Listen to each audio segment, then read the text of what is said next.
On our inaugural episode, who can say they haven't been ushered into a porno theater by the ghost of their dead friend before? Now grab your tickets, because we're getting to the theater.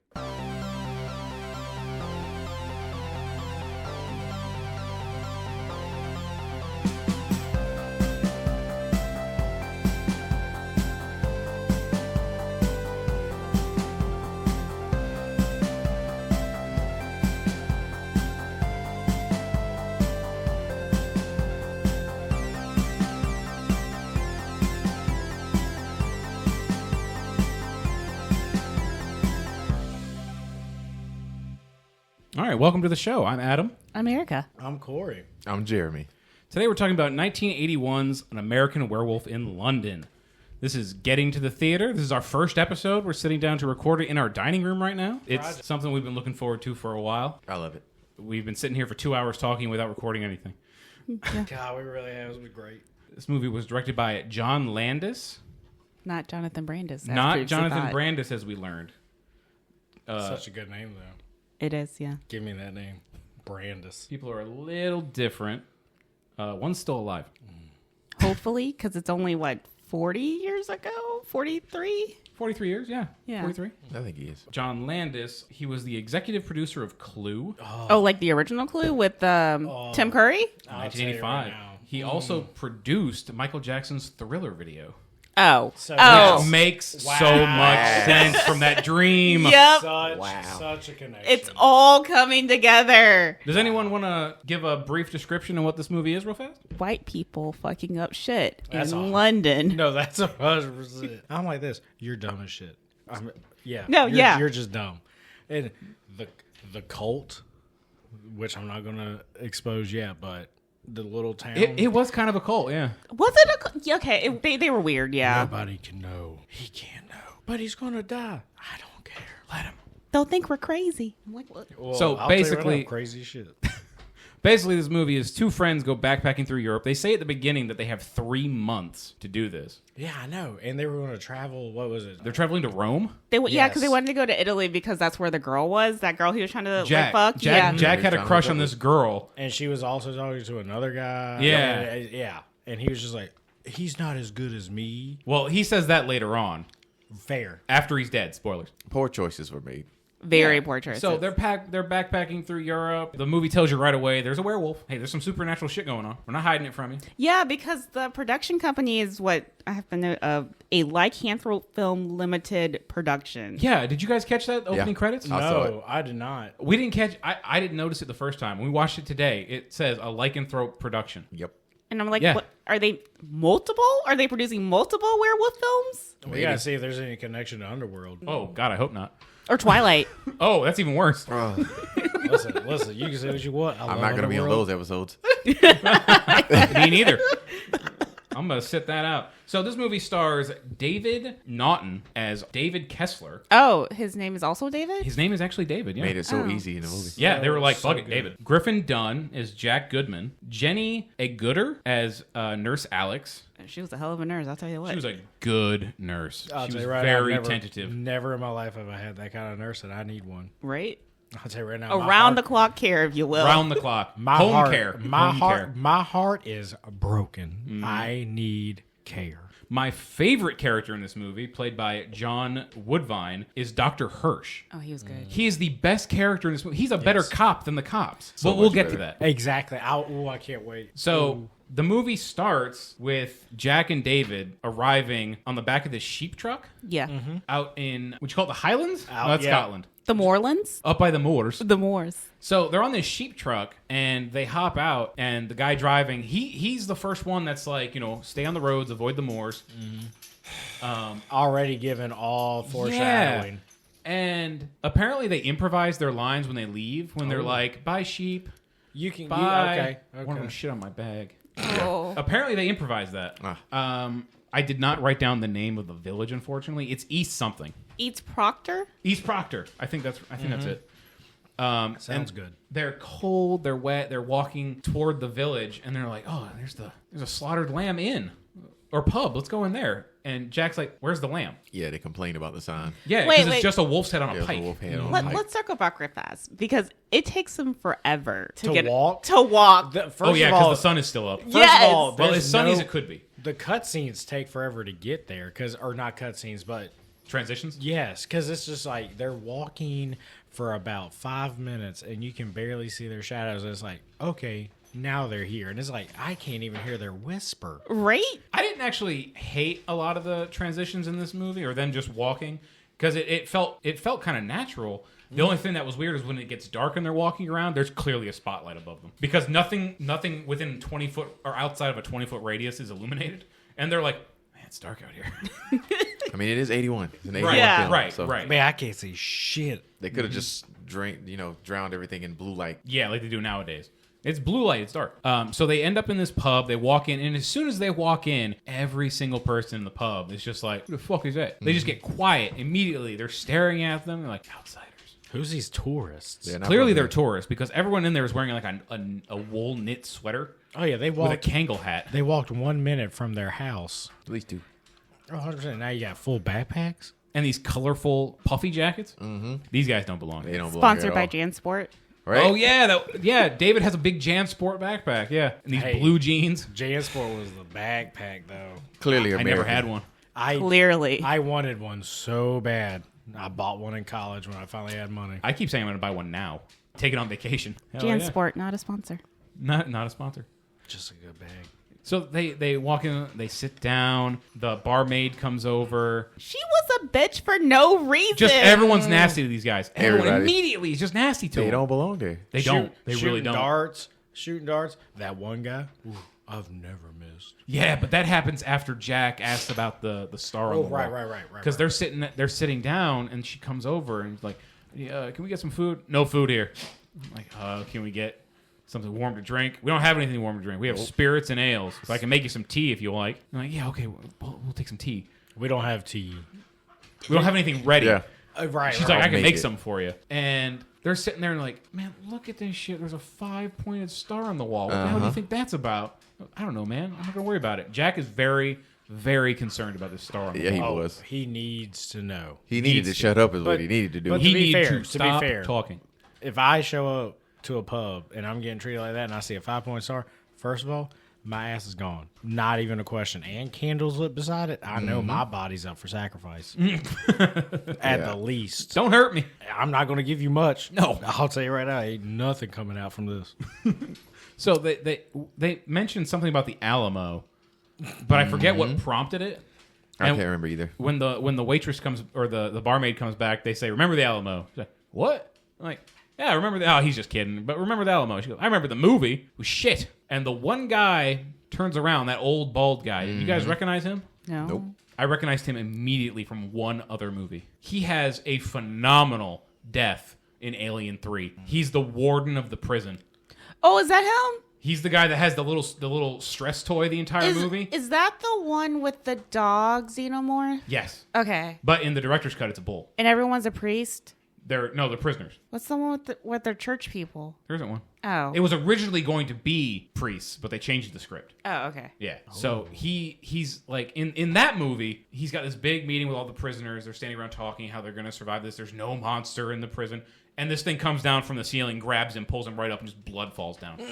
Phenomenal death. I need it. And this is the only other thing I've seen him in, but I recognized him immediately. So when he hears the Alamo thing, he tells this really awful joke about, there's a bunch of soldiers in a plane, and they say they're going down because it's too heavy. And Racist joke. it's Very racist as racist. fuck. But he doesn't say anything. He uses all proper terms. Yeah, no slurs. Or anything. No slurs or anything like that, luckily. But he's like, the plane's going down. So an Englishman walks up and says, "God save the Queen." He jumps out. I'm like, well, we're still too heavy. We're going down. And he says, A Frenchman walks a Frenchman walks up. I don't remember what he says. Vive la France. Vive la Vive la France. France. And he jumps out. The American walks up and says, "Remember the Alamo." And he throws out the Mexican. And everyone in the bar is just cracking up, laughing. They're loving it. And while they're all still laughing, Jack's like, what's that star on the wall for? That freaking Just idiot. out of nowhere. Everyone just stops. Oh, this is my cue. No, it's not.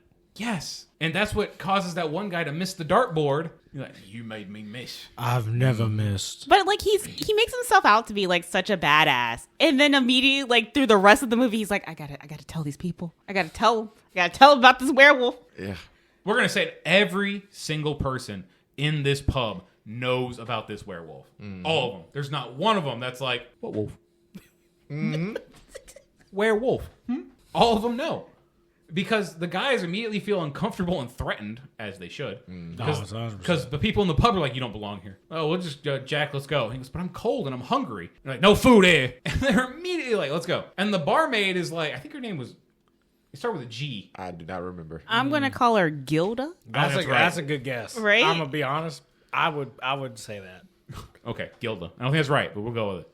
She's like, you can't let them leave. And at that point, I would say, fuck this bag. I'm getting the fuck out of here. Yeah, she out of nowhere is actually feeling sorry for him because they're going to kick him out. It's like, well, first of all, you were not helping the case. Right? It's you like shoved him You right on out. You can't say it like that. You can't phrase it like, you can't let them leave. Like, because she wasn't even being like, hey, you can't leave. She was like, you can't let them leave. Yeah. I'm like, ma'am, I be see an them- active participant in this. I see them walking out of the door. Hey, guys, don't let them leave. Y'all need to stop them. I tried. Or look, the weather's really nasty outside.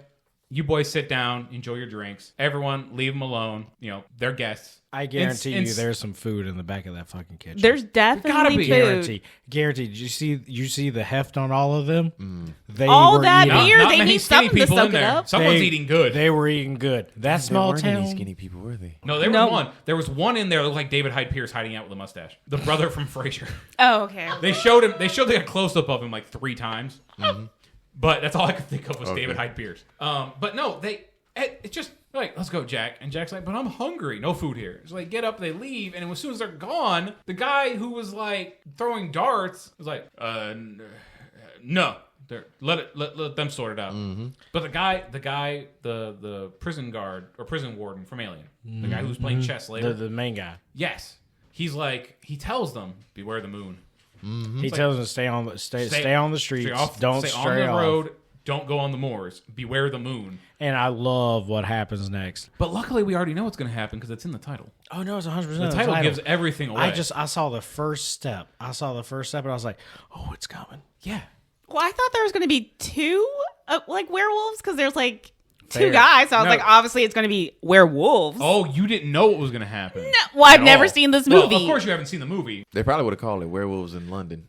Okay. Yeah, that's what I was thinking. I also like how they specify American. Yeah. He was American. They got to really It's- let you know these are foreigners. It's like I don't want to say trilogy. I don't know how many there are, but it was like it was American Werewolf, and then London, and then Paris. Yeah, there's a sequel to this movie that came out 16 years later called An American Werewolf in Paris. With the mom from Modern Family. Yeah, the mom from Modern Family is in it in some way. Apparently, it's terrible. You've got to to be kidding me. 16 years later, and she's the mom? It's like 1997. She's okay in Modern Family. Like, I have no problem with her in Modern Family. I can't see her in any other role.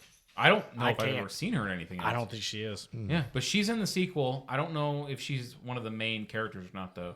I'd hope not. The main actor in that one, She could be another nurse, doing around the clock hair. She could be. I tell can you, only she hope. fits that role. Because we hope she's not the nurse, the other nurse from this movie. even in Modern Family, oh, what can I do to help? Oh, Let me give you a little sponge bath because Alex was out there giving sponge baths. Oh, she was giving a sponge bath, all right, Yeah, especially she in the was. shower scene. I'll tell you right now. I will go sprain my ankle walking out of this house right now. Get Alex? I'll go to Lexington Hospital right now. You got a nurse Alex in here?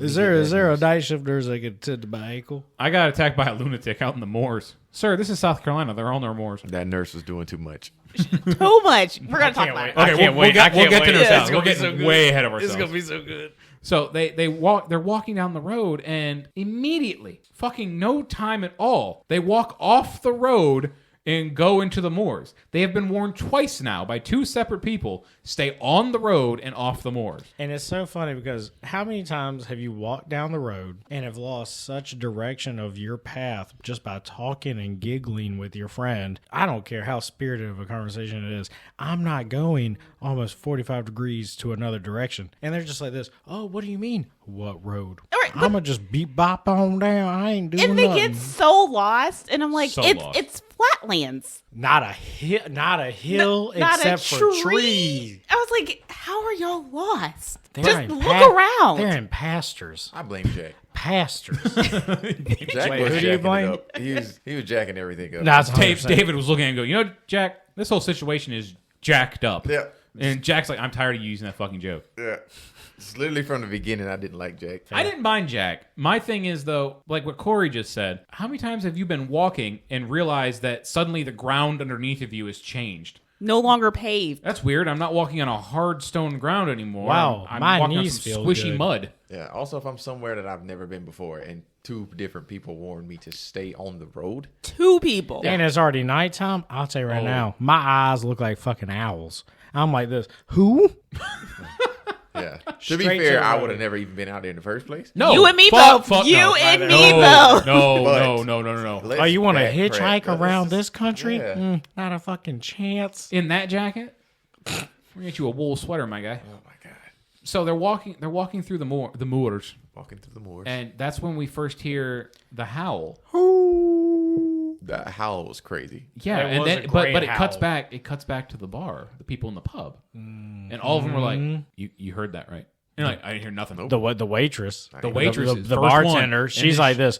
And the guy playing chess, she's like, you can't just leave him out there. You got to go do something. He goes, nah, they're in God's hands now. I didn't hear anything. And the dart guy, who was real big and tough earlier, is like, I didn't hear nothing either. I'm a little baby back bitch. I ain't hear shit. Yeah, Oh, he was such a bitch. but they're like, Such a bitch. it's God will protect them. And they're walking around these moors, and they hear the howl again. Mm-hmm. And At they're a like, different direction, right? in a different direction. It's circling us. Jack, did you hear that? It's circling us. You want to go back to the slaughtered lamb? Yeah, let's go back. And as they're running back, this is a great thing I like they do in this movie. You see a lot of people's reaction to the wolf long before we see it as the audience. Oh, way. Because it shows before. that shot of Jack and David stop. You're like, that's a big dog. There's a couple. Oh, yeah. No, Yeah. yeah. Because they stop a second and they're like, wait a second. And it's still going. Yeah. Still going. And then they get to that final stop. And they're like, that's a big dog. And I'm like, are you going to show this werewolf right now? But it doesn't, which I like. They it jazzed shows- it. Yeah. It shows, it's got the shot is directly pointed at them, looking straight at the camera, and then the camera starts to move around them. With Well, them slightly still- past the camera, really. They're looking in the same direction as the camera. There you go. Is that better? Yeah. No one's spiking the lens. Breaking the fourth wall, if you will. Yeah.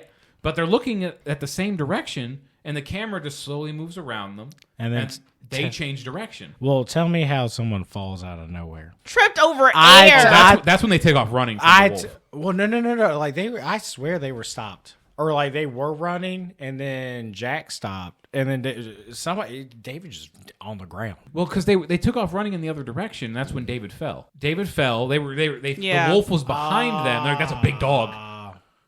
That's And right. And then they were laughing. They were and laughing. He goes, "You joking. gonna help me up, man?" He goes, "Oh yeah, man, I got you."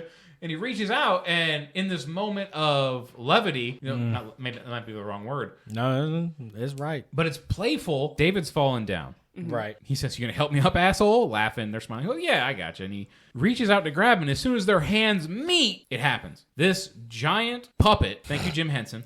I kid you not, though. That I love that Love it. cinematography. And So much better. But every time, if you guys notice, every time you see the wolf attack somebody, it always goes for the shoulder. Every time. I'll Sorry, tell all you. but once. I'll There's tell you one- what I see. That thing's got some cross-eyed eyes. You It look is at you look cockeyed. at those eyes, and I'll tell you right now that thing's looking for some help. Those things are yellow. It's like this.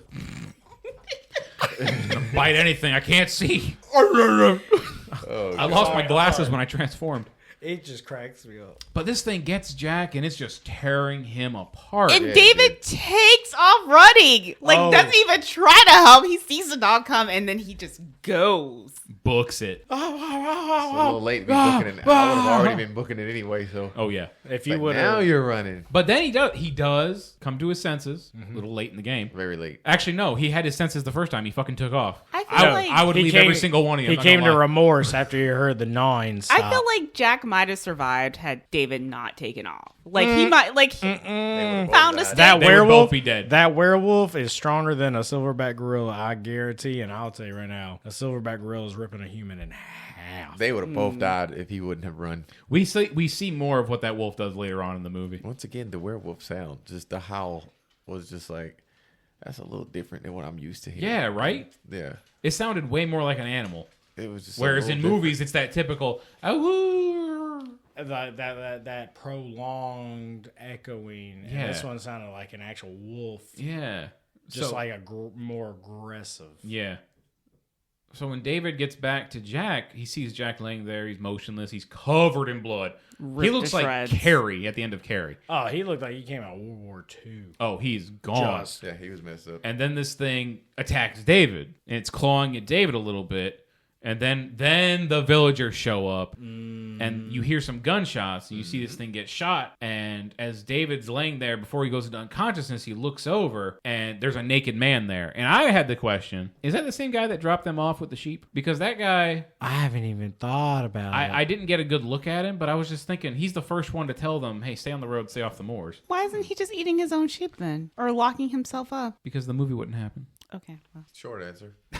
In some of the shows, they do say like animal blood is not as good as like human blood. People taste But that's great, like apparently. that's like vampire stuff. I don't know how the werewolves feel about it. So- I feel like they're more animalistic. Because everyone in that village knew who the wolf was. And why didn't they just kill him instead of hiding him like a weird, dirty secret? They're not murderers, but they're not going to stop a murder from happening. Something comes later in the lore about the transition of the werewolf. Does it? There's a line. It's kind of like, have you seen It Follows? No, but I That know of it. The premise is so scary. It's the lore of this werewolf is like that, Oh, you mean like the ghosts? but without sex. When we get there, you have to explain that. Right. For as much as I can remember, it was kind of a situation as when one person dies. Oh, it goes back to the person that was Yeah, previously. like a kind of situation if they haven't died or something like that. I gotta relook it up now. Oh, okay. Now I'm in my head about it. What happens next? David wakes up in the hospital, Yep. yeah, he passed out and he comes back 2-3 weeks later. which is great. Like we don't have to have that they don't have that awful on-screen text 3 weeks later. It's just very fluid in the conversation. Like, oh, he's been unconscious for 3 weeks, or he asks what happened. They're like, David, you've been unconscious for 3 weeks, and this is where we meet the most perverted nurse there is. He's a Jew. So Sadly, Had a good look at it. yeah, and as she she's sure saying did. this, the Dr. Hirsch walks in. Yep. Again, my favorite character in this movie. He goes, nurse, what the hell was her name? Do you remember? No, it's like Carmichael or something. I also don't remember. I don't know, but he told that nurse like, "Yo, you need to stop." He put her in her Like, place. don't you got something to do? No, his line is, surely you must perform some function at this hospital. That was right. That is such a sick burn. Love it. That's almost as good as in Tombstone when Doc Holliday tells Billy Bob Thornton to go away. He's like, oh, Johnny, I forgot you were there. You may go now. That's fucking great. You know, he woke up. He wasn't fully awake yet. He just mumbled in his sleep. He's like, Yeah. Jack. It's Jack. Yeah, he called out the check. And Alex is in the room. Nurse Price. Before Alex leaves, Dr. Hirsch is like, oh, what did he say? He called out Jack. Oh, yes, the young man who died. Jack Goodman, his friend. And that's more confirmation that Jack is definitely not going to be a werewolf. She keeps trying to leave, and he keeps asking her questions, and then he gets mad at her when she's still hanging around. Hey, don't you have a job to do? Well, I was trying to do it earlier, jackass. Yeah. Yeah, because he's like, well, maybe you should step out now. It's fine. Because she's like, well, since I'm in here, let me keep checking on him. 'cause He's way a hot nicer to piece of- her than the other nurse. Yeah. He's way nicer to her. And Well, he was that's tired 'cause, of you having know- to tell that other nurse what, I've told you before. I need you to stop coming in here and looking at people's cocks. Yep. I feel like he was tired of her. Well, like I saw your tally sheet of which ones are cut and uncut. Stop it. I've asked you to look at mine, and you said no. Oh, Stop God. looking at theirs. That had to be what happened. You know it. He was What like do this. I have to do?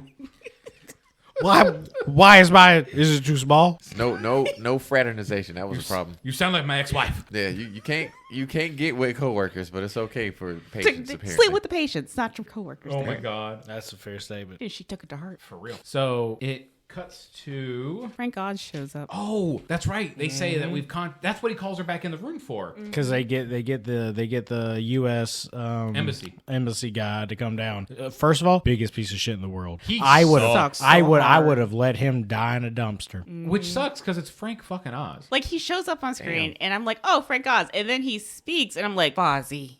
The first thing out of his mouth, Mr. wow. Kessler. Oh god. I cannot do a Fozzie. I feel you. But he fucking sucks. And anyone who doesn't know, Frank Oz is the voice of Yoda and Miss Piggy on the Muppets. And Fozzie Bear. Fozzie Bear. I wasn't expecting to hear Yoda in that. Yeah. Nah, He also has a walk-on cameo in the Blues Brothers. Well, God. everybody has a walk-on cameo in the Blues Brothers. That's fair. Now. Blues Brothers. I gotta rewatch that. I feel like I needed to point out earlier when you were talking about where you remember that guy from. I swore you were gonna say the Blues Brothers. Which one? The chess player? The guy from Alien? Oh, that's Yeah. a fair statement. I thought you were gonna be like, I recognize that guy from Blues Brothers. I was gonna No, like, Eric this- is right though. There are Everybody. so He would many fit in. cameos in the He Blues would Brothers. fit in the Blues Brothers. Yeah. Yeah. I was gonna be Not as one of the Illinois Nazis because he's English. Oh, because there weren't Nazis in Illinois? There were obviously Illinois Nazis. That's one of the main villains of the movie. Oh. They say, I hate Illinois Nazis. Wait, are you talking about Blues Brothers? Blues Brothers. Right. You don't remember the Illinois Nazis? Oh, it's been so. No, it's been a while. long. It's always Yeah, they're been a while. like having a protest on a bridge. The like leader of the group is like the Tom Hanks's neighbor from Suburbia. The Wait, the Burbs. movie The Suburbia? Burbs. No, the Burbs. The Burbs. I'm I thinking think- of Disturbia. Oh yeah. Such a good movie. Even though it's Shia LaBeouf, I still love it. Haven't watched that one in a long time. I like David Morris, the main villain in that movie. We got off topic though. Yeah. No, very off topic. Circling back. Circling back. Let me back out. So real quick. Frank Oz is in the room, and this is when David finds out Jack is dead. He's Yeah. barely awake. Oh, your friend's dead. He goes, what? Where am I at? Where First am I? of Who all, are you people? And he's like, Mr. Kessler, I can appreciate how you are emotional. feeling. And it's like, motherfucker, he just found out his friend died, and you're acting like he lost his shoe. This is a serious moment for him. Jack has already been flown home. They had his funeral. The man is in the ground. It was like 3 weeks, wasn't 3 it? weeks. It's 3 weeks. He's in London still, and his parents didn't show up. That's you know what? Speak That first of never all, occurred to me. because never did it mention anything, and he's like this. He has that one dream, That but then great it- dream. That is the funniest part of the movie. I cannot wait till we get to it. And I'm like this. First of all, if you need somewhere to go, Right. Oh no, we're not there yet. I'm We're not there I'm not yet. doing it. I'm not doing it. I'm It's just it's saying, like, my mom, if she found out, That you one, got mauled. that I was mauled and in the hospital, next plane. Yeah. And Earliest two, flight. the friend I went with is dead. Oh, they'd be there the next day. how, Oh, yeah. How did they not visit you before the funeral? Exactly. Because I'll tell you right now, my mom ain't letting my body not come back to that funeral. If anything, I might be in a coma in London. My body, I'm coming back, put me on life support and fly me back home. They Like, got me in a suit. I'm in the funeral. yep. They got you on a stretcher with a suit on. You're hooked up to an IV. And you're like, oh, you'd want to be here for Jack's funeral. Oh, yeah. And David's just, we're gonna send him back when we're done. Parents were not there. Not there. Not there at all. 3 weeks. It's almost a month he's been in a coma. Typical. It's typical. Money. Family with money. Also, Our son is okay. Oh, he's okay. He's coming back. Oh, okay. We were about to ask how old How old is David? was. They're Were supposed to be they in they're supposed to be in college. Yeah. Yeah. They're supposed to be like in their early mid 20s, I assume. Yeah. And Alex is knocking on 30? They never say how old Alex is, but the actress is about 2 years younger than David? David's actor. Okay. Wow. They're about the same age. That's hilarious. Yeah. She did mention that he was young. Because you know, Must as be. we progress. Because she can't be too young. I mean, she might be As just she an older had woman. 8 lovers that she mentioned. No, Also, no. if a By the woman end of refers- the movie, she has 8 lovers. Sorry. When she tells Seven. David, Seven. I've had 7 lovers. And then how many is Three Three of is- them, three three were have been one night one night stands. I don't know why I'm telling you. We're getting way ahead of ourselves. Oh, I know. I just can't wait for it because I was like this. Oh, I can't wait. So when David comes to and he's having his little moment and Frank Oz is being an asshole, Yep. he tells him, the police want to talk to you and I've told them it's okay. And Dr. Hirsch and Nurse Price, Alex, are giving him a sedative. Like we need to calm him down. These bumbling detectives. One is this old man and one is a younger guy who looks like when a 5-year-old tries to tie a tie because the back part of the tie is twice as long as the front part of the tie. My last interview. There you go. Wait, let's circle to before that because the doctor's in his office. No, this happens afterward. Does it happen afterwards? Yeah. Okay. Yeah, the cops talk to the doctor after they talk to David. All right. Because there's a great moment where they're like, oh, the village, there were 2 witnesses. We found the bodies. You were attacked by a lunatic. And he goes, I wasn't attacked by a lunatic. I was attacked by a dog, a big wolf. And they're like, no, there's no evidence of that. We found it. There was a dead man. They bandaged you up. Tell me how a lunatic does that kind of a damage without claws. Right. But did you hear the what chest. the older detective said? He's like, you're saying you were attacked by a wolf. So So are you saying that the entire town of East Proctor is making up some story, covering up some lie? Because Jack said earlier, there's no wolves. And where were they I at? think he said there was no coyotes. Coyotes? No coyotes. Coyotes. In England, yeah. Never mind. But that's exactly what they were doing, though. They were covering it up. Yep. And the idiot detective, he's like, well, so maybe he's not wrong. I mean, how could a man tear up two young individuals? And the older inspector looks at him and goes, do you know how strong a lunatic could be? Well, no, so I don't really know. Well, exactly. He just refuses to admit anything supernatural, even when he sarcastically says exactly what is happening. Well, he gets his comeuppance in the end. Oh, Stop bringing logic into this conversation. I'm trying to give you a lie. so Just be like all the other tourists. this is when he has his first dream. The first dick shot, if you will. So I knew going into this movie that there's werewolves. It's a Universal monster movie. Right. I thought there was only one monster in this movie. There's fucking two. There's a one-eyed monster all over this fucking film. That's a big man. old dick. And it's attached to our fucking main actor. You see his dick so many goddamn times. And like even when he's like running, he like tries to cover it, and then he'll like move his arms randomly, and then he'll start swinging in the wind, and I'm like, oh my god! Oh, so fun fact. Did I why- watch a censored version of this movie? Nah. I don't know because I saw this man's dick 3 times. I don't remember No, seeing it's it. it's Oh, out there. It's there. It's I'm not gonna there. go back and watch it. Now, No, I'm I gonna saw tell you. Fair. I saw mine off of Voodoo. So when they say earlier in the movie, you're like, oh, he's a Jew. You tell because he's cut. And then they're like, well, that's not the same anymore. Cause Yeah, it's very practice, common. practice It's common thing. practice. So the reason we don't see the actor's dick more is because the actual actor is uncut. So instead of just making the character not Jewish, Homeboy's got a turtleneck. yeah. So they Gotcha. were like, all right, well, David, we're gonna need you to hide your dick because hide your dick more because your character's circumcised. They definitely didn't hide it. They showed it far enough away. But you Not know what? next to that You know what? child. We'll get to that. Because of how this movie is. I'll tell you right now, I appreciate the rating system back in the day. Now I can't get too into it, but it just cracks me up to see what was accepted back then for that rating, and I'm like this. Oh, I can't wait to watch this. Well, that's a dick. What This is did y'all? what? What platform did y'all watch it on? We You- rented it on Google. Yeah, on YouTube. I rented Voodoo. I watched it on like Stars through like Amazon Prime. Yeah, that's what we were going to try to do. But then it was like, oh, you need a subscription to this, which we don't have. Yeah. So we just did the cheap little rental. I got a free trial so that I could watch it. There you go. Okay. And then I Nice. just canceled it. Yeah, the rental was like $4. Oh, I was like, 100%. feel Watch like they what you need censored to, that. cancel immediately. they might have because if you didn't see it, I don't remember seeing it. it was there. 3 times we Several saw this times. dick. I don't remember seeing it. So It in was his first dream, he's running through the forest and he's just running through the woods. It But took me a second to realize they were the dreams and not like what was happening for Yeah. some reason. Because I was like, "This, oh wow, we doing some real flashbacks or something." so I thought that I thought there was some kind of link between the old werewolf's memories. oh, And he was thinking he was the Yeah. old. There might have been because what I thought was because going this on. first dream is just POV. It's just a POV shot of running through the forest. Oh, okay, yeah. Dang, that's So a So it's whole not different the first dick perspective. shot. It might have been some kind of shared memory because he hasn't done this yet. Yeah. That's he a hasn't whole done different that. perspective. Yeah, I thought it was some kind of Whoa. linked memory I type like that. thing. It could very well Okay. be. That's a good idea, Jeremy. So that's when that actually happened before Frank Oz showed up. Then we're in the doctor's office talking to the 2 cops. And this is when the doctor has a great line where I'm going to use this excuse. his first thing is he's on the phone and he's telling someone, I don't want to deal with Roger Matheson. He's like, if I can deal with Rommel, I can deal with Roger Matheson. And he hangs up the phone. Cops come in. They're sitting there talking to him about the attack and, the lunatic. And he gets a page again. Like, Roger Matheson's on the line. He goes, well, tell him I'm not in. Tell him I'm dead. Tell him I've passed away. And he hangs up. That's so fucking great. I love that. Immediately, he's just like, tell him I'm dead. Fuck it. I don't want to talk to this guy. I don't want to deal with him. I don't care if it's believable. Just, Just pass it tell along. him I'm dead. What's he That's going to crazy. say? Because you're not sending the call through. Right? Oh, he's dead. Oh, no. What should I say to the others? Oh, tell him I'll call him back.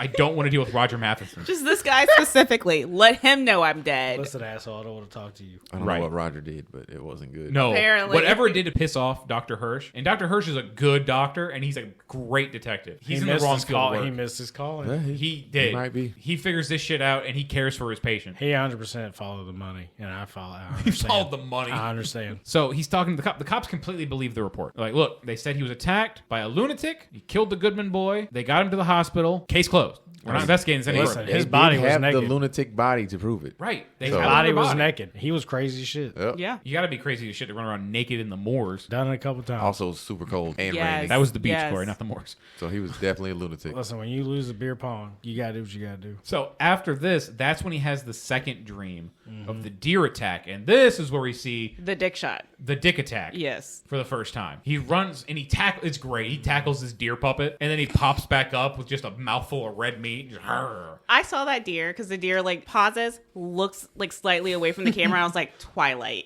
Like immediately, I was like, oh, someone's been watching Twilight. In A little before 1981. Twilight. Yep. 1981. Somebody was watching Twilight in 1981. Oh, In yeah. 1981, someone was watching Twilight. I think Twilight was watching some. Anyway, Some Stephanie American Meyer Werewolf. saw this and was like, I got an idea, guys. I got This is an where our idea. werewolves come from. Oh, yeah. Then we see Alex doing her rounds in the hospital. It's like the next day, maybe. They don't really show you time they don't lapses say. for the most part, Not a single one. which is fine with me.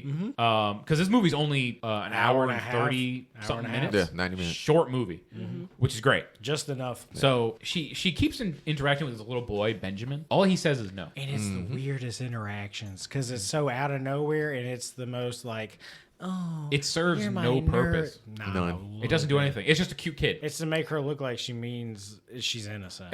And she's not. She's crazy. She's a She sweet nurse. wants dick. And She wants dick. and she'll do anything for it. She's a sweet She will. nurse. She does the not. kids. She's colorblind, I think. I need 'cause she more doesn't see nurses red like- flags.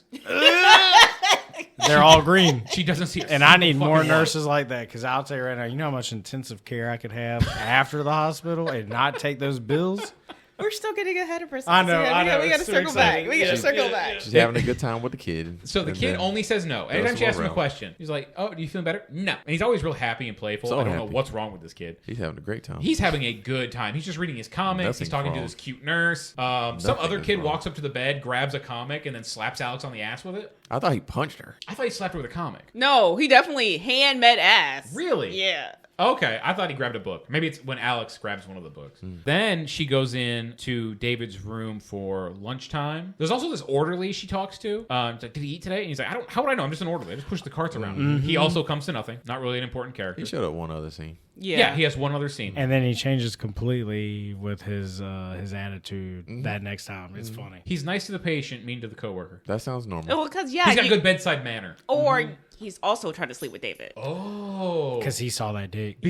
because it's all every time there's some kind of flirtation, it's always around lunchtime. He might be trying to flirt with David. Yeah, Give you some extra Salisbury steak. Salisbury steak. This is why you need multiple points of view right here.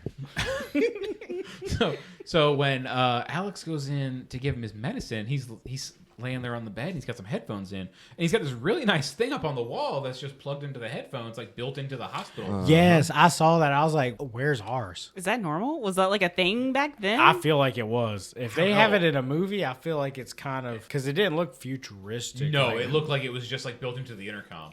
He just has headphones plugged into it. plugged He's just straight laying in. there jamming. He's totally fine. Nothing wrong with him. Listen to some FM radio.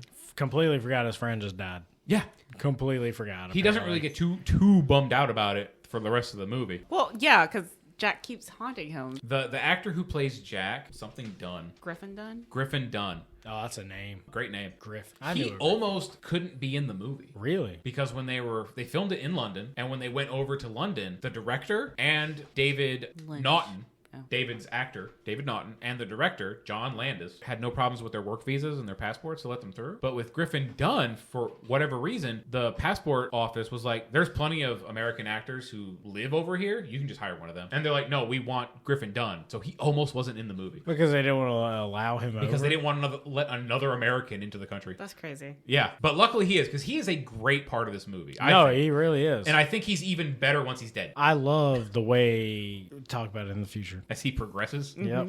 I ain't like him. You didn't like it? Well, I didn't like him initially. I Like know, y'all that's what I'm said, saying. he got better later. He got better once he was dead. I'm Yeah. just like, Jack, you being stupid right now. Well, You're- to be fair, he also did want to go to Italy and was They murdered. were trying to get to Rome because he was Yeah. trying to get laid. I'll tell you right now, I am Jack. I get it, but he 100% never should have Jack. asked about the star. He should have shut his No, mouth. Yeah. he should have been And quiet. then he should have helped his buddy stay on the road. Yeah, well, he was leading him off the road at some points. They were singing that song. Yeah, Yeah. the dumbest shit. I don't remember what they were being complete idiots. And I was like, yeah, they were both idiots, but Jack might have been a little bit more of an idiot than David was. There's a reason one died. Yeah. Yeah. So if you're going to be an idiot, stay home and be an idiot. Don't go to another continent. Yeah, don't go somewhere else. When Alex comes in for lunch, he hadn't touched his food, or she's not coming in for lunch. She comes in to give him his medicine, and That tray, that big ass tray for that 1 cup and 2 pills. yeah. Hey. It showed her walking around earlier with more pills on it because she gave some of the pills to Benjamin. Oh, okay. Okay. It's like how Amazon puts a tiny package in a big box. A big box. With nothing else in it. She's like, well, I need you to eat. And he goes, oh, I'm not hungry, thank you. And he puts his headphones back on. And she's like, at this point, she's still calling him Mr. Kessler.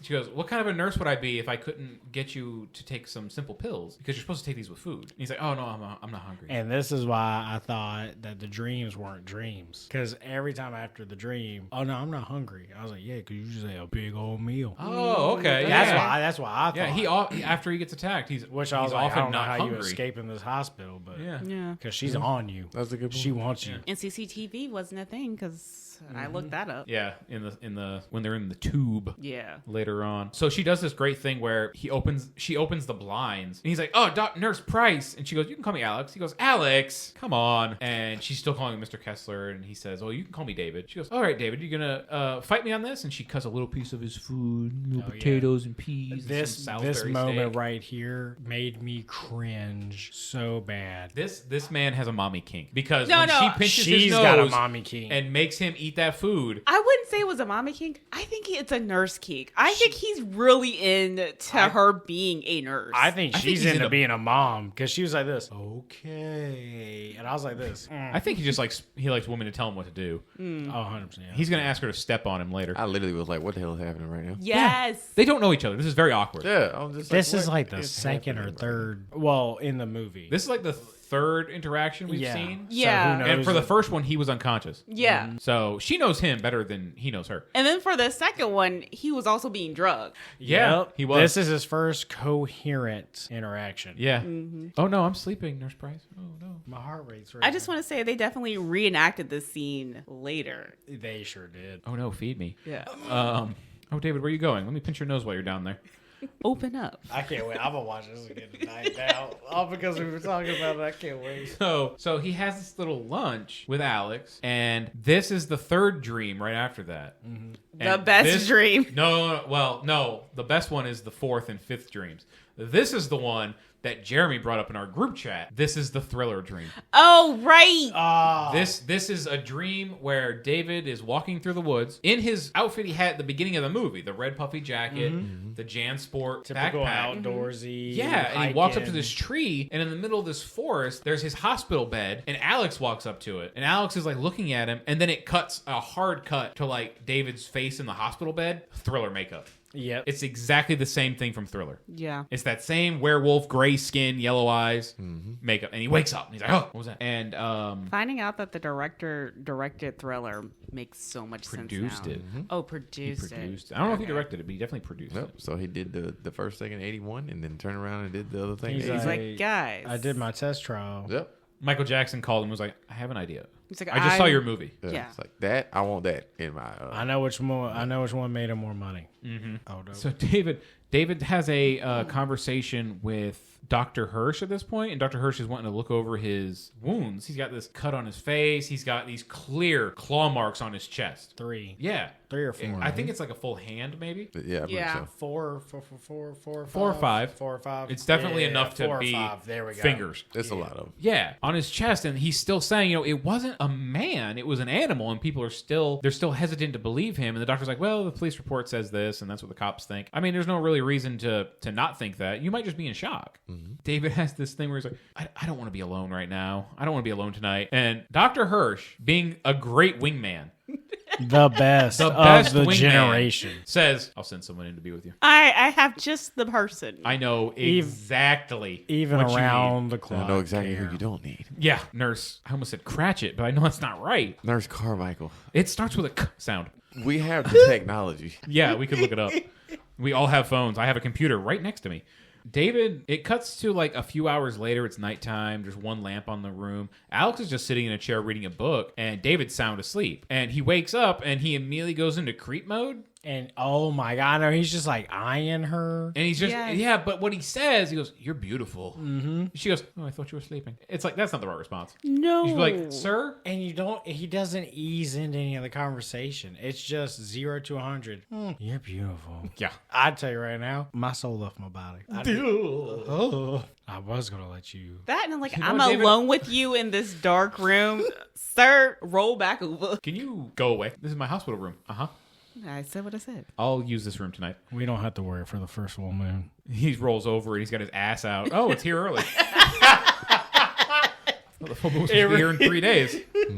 She's reading Mark Twain, Yeah. but it's his real name. Samuel L. Clemens. Yeah, so she's reading Mark Twain. She reads him a little passage in the book. He this is my biggest fucking laugh of this whole film. Second biggest laugh. It cuts to this scene of Alex back home with his dad, his mom, his little David. brother, and what did I say? Alex. My bad, David. I love this one so much. It's his little brother and sister. They're watching the Muppets on TV, which is great. Yeah. They're watching a Punching Judy show. It's one of the puppets is beating another puppet in the background. Okay. And Kermit's trying to explain it to Miss Piggy. And that's the best I can explain it to you guys. And there's a knock at the door. Alex is just sitting there doing homework. It's like, this is a weird flashback. David. Did I do it again? Yeah. David, because David's David. like what in the kitchen or the He's at the dining room table. Yeah. and his two siblings are They're watching the Muppets. His And they're siblings like- are really young, but his parents are really old. Parents are old, like Yeah. way too old. Yeah. Like there's like that difference between me and my oldest siblings. When they were grown, I was still a child. Parents look like they're about to retire. Yeah. My parents look weren't like that they're- old, but his parents look old, especially his dad. Yeah, and siblings look like they're either barely middle school, end of elementary school. We know the sister is 10 because later in the movie when he calls, Yeah. because they left you home alone, they never left me home alone at 10. Elementary. So we know the sister is 10. And there's a knock at the door. And it's a really hard, almost like a cop knock. Oh, And the dad and the mom says, "Can someone get that?" And I was like, "Oh, I'll get it." typical that century dad. Oh, I've got to actually get off my ass. And he goes to the fucking door, and that knock is still happening. He opens it, and what we see is his reaction of, and then it shows a close-up on some Uzis. Look like Nazi. They are werewolf Nazis. And for a second, I was like, why Nazis? And they come into the house, they blow the dad away, they shoot the mom. The mom has a Quentin Tarantino death. Because when she gets shot, she goes flying backward. And they're like unloading clips into these children. I was like, is this an American school? They This don't. is- Oh this my is terrible. God. I tell you right now, there's no such thing as an ammo cap. They just run through the whole country's supply in this house. I was like, this is the most American thing I have seen. It is so fucking wild. And it comes out of nowhere. It was hilarious. But what is wild is they're blowing the family away, literally. And then there's just a knife at knife. One is like What is going watching David watch like John Barenthal in The Punisher. He's just like, no, You're going to see your family die. but we don't actually see the siblings die. Like, we see them like, oh no, and you see the gunfire, and the next time we see them, they are as bloody as Jack was at the beginning of the movie, dead on the floor. But when they're trashing the house, we see a menorah. So we can confirm he's Jewish, which is why they were Nazi werewolves. Yep. He's Jewish, which at first I didn't get it. It's like, why Nazi? And I see. I never saw a menorah. So yeah, it's now a it quick makes thing on the sense. bookshelf. You see the little menorah on the bookshelf. I was thinking just because he was American. Yeah. And then being. But he's I was actually like, Jewish. It's like, oh my God, I'm scared I'm a werewolf now. Well, but also, the nurse mentioned he was Jewish previously too. Yeah. they were guessing he was Jewish. Oh, okay. Yeah, because Well, now we know for Nurse sure. Price is like, well, it's a common thing now. By the way, that lady's name was Nurse Gallagher. Gallagher. Oh, okay. Wow. Of all names, Gallagher. Shameless. I was thinking that Frank Gallagher. I was thinking the watermelon guy. Yeah. I'm gonna smash this werewolf's head with Yeah. a hammer. Yeah, Gallagher. Gonna go splat. That's what I thought of too. That's why I That's- was just like, this lady is definitely the comic relief because her name is Gallagher. Gallagher. So Wait, what watermelon guy? The you've never heard of comic, the comedian, the comedian Gallagher. Gallagher. Huge piece of shit, apparently. No. He had. Yeah. He was He just used to like smash fruit. goofy looking. He had this long, goofy hair. He like wore suspenders. He had almost not a Kangol hat, and he would just like his whole shtick was he would smash watermelons with a hammer. Dave Chappelle did a Gallagher spoof one time. He did. Okay. He did. Okay. Okay, you're not missing I anything by love knowing who this is. Oh, Okay. his Um, old skits. Favorite Nazi dream. werewolf dream. My which- favorite dream in the whole movie. Those dream Oh, sequences. that dream was great. Wow. But what happens next is what really made me fucking laugh. David wakes up from the Nazi werewolf dream. Alex is still in the room. Oh, well, maybe you need some fresh air. And she goes over to the blinds and she opens the blinds, and there's another Nazi werewolf behind Yes. the blinds, and it just starts stabbing Alex. And Alex is just like, And she's on the ground. taking it. And he wakes up again. He had a dream within a dream. I marked them down as first, second, third, fourth, and fifth dreams. Oh, dude, Inception. Technically a false awakening. Yeah. But it was so fucking very funny. much Inception, yes. Because that werewolf behind the curtain just out of nowhere. Because you're thinking it really is over because it doesn't seem like a dream. You can back tell in the the hospital first room. one Alex it is is. there. They did good on that. was And I good. loved it. Speaking of which, I don't know if that's ever happened to y'all, but they are very disorienting. Never had one. Yes. I do it for work. I thought I was sending codes, like nuclear codes, and I was turning my alarms off. I was late that day. Oh my They were God, like, but- "What happened?" I was like, "I don't know. I just remembered setting codes." And they're like, "What do you mean?" I was like, "I turned my alarms off." If And I'm ever dreaming and I realize I'm in a dream, I wake up immediately. No, like, so there was one time, because Adam used to work night shifts, right? And so my sleep pattern would like fluctuate throughout the weekend. So like when I would go stay with him on the weekends, I would stay up, and then during the week, I would like sleep in my regular work schedule. So like when we started living together, it got weird. So one day I was like sleeping and I was waiting for him to come home, and it was like 3 a.m, and I like kept waking up in the dream, but because he would like come home and it'd be like he would show up and then it wouldn't be him. He was a clown. I'm 6 done. times. It was like 6 times it happened. So then he like actually came home, and he's like, "Babe, can you roll over? You're on my side of the bed." I was like, "What the fuck do you need, clown?" I swear to you, her actual thing was, and she's half asleep from being traumatized by me in her dreams. It's like, no, it wasn't just that he was a clown. He was a clown, and then he would like try to kill me, and I was like so tired of being woken up at this point. Yeah. I was like, just kill me. But Yeah. what you said was, how much space do you need, clown? Oh my God. How much space do you And need? me, having no context for that, standing there going, the fuck does that mean? Oh my God. I was like 6 dreams deep, and I was like, I'm so tired of this fucking man Oh, trying to kill me. I'm like, either kill me or go away. All the signs shouldn't have were moved there. in with him. All the signs were there. This They're clown all was trying there. to kill you. This clown's trying to kill you. You know, we were talking about a movie called An American Werewolf in London. well, that's a great Yeah. tie. That's what I was going to say. It's a great tie back because of those false awakenings, and that's exactly what the dream yeah, got us. no, 'cause that's exactly what. And they gave me the second biggest laugh of the movie. perfect transition into it too. That was because you nuts. could not tell. No. And nowadays, it's so easy to tell any kind of jump scare coming. That one, I loved it. Yeah. Well, he wakes up from that dream, and this is when we see that orderly again. The one that comes in to give him lunch that might be flirting with him. We're not sure yet. Definitely flirting. And he gives him his lunch. He goes, "Here you go. You got some porridge. You got some eggs. You got some toast. You got some orange juice. You have." And Erica pointed this out when we watched it earlier today. You have an upside down coffee cup with nothing in it, and there's no coffee on this tray. But here's an upside down empty cup. I don't know if you guys caught that. I thought that was strange once Erica pointed it out to me. Yeah, I was like, what the hell is that cup for? There's no coffee. But here's an upside down cup. So after the guy leaves, and he just had dreams, and he says he's not hungry. But it does that great thing again where you see what the actor sees before you see what they're looking at. Because it shows him looking at the food, and then he kind of looks up, and he has this look on his face, and he's like, no fucking way. And then we see it for the first time. Welcome back to the movie, Jack. Jack's back. Jack looks fucking awful. Yep. But the makeup is great. Fantastic. Like, the makeup is good, but god damn, his throat is just out. Oh, he got Oh, messed up. by He's that got these freaking- claw marks across his face, and he's got this one little dangling bit of skin around his jaw that I couldn't stop staring at. And whenever he would move, it would just like wiggle. And I'm just like, that werewolf was just playing with his food. Yep. He didn't even properly eat. And he's standing there smiling, and the first thing out of his mouth, "Can I have a piece of toast?" This ghost is hungry.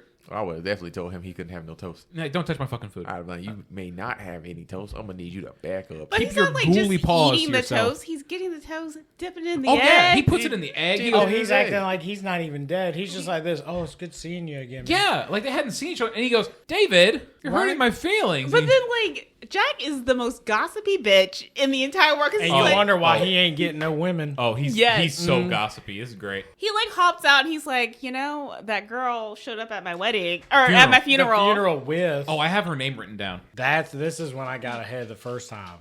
Her name is Debbie Klein. Yeah, he's like, Debbie showed up at my funeral, and then he was like, she was really sad, crying and thing, and then she went home with what's his face, and I was like, oh. Yeah, but even David is like, really? She went home with him? And Right? yet David's like, wow. Yeah. Like, he was into it, and I'm like, you know what? This is me and my best friend. This is me and Etta. Like, if I if I died, I'm like, let me tell you what happened at my funeral because you weren't there. Yeah, he's like, your parents were there. They're really nice. This is the part where all but everything is confirmed. Like, yeah, it's obvious, but nothing has been said. It would have only been seeing what's going on. Mm-hmm. He goes, David, in 2 days when there's a full moon, you're going to turn into a werewolf. You're going to kill a bunch of people.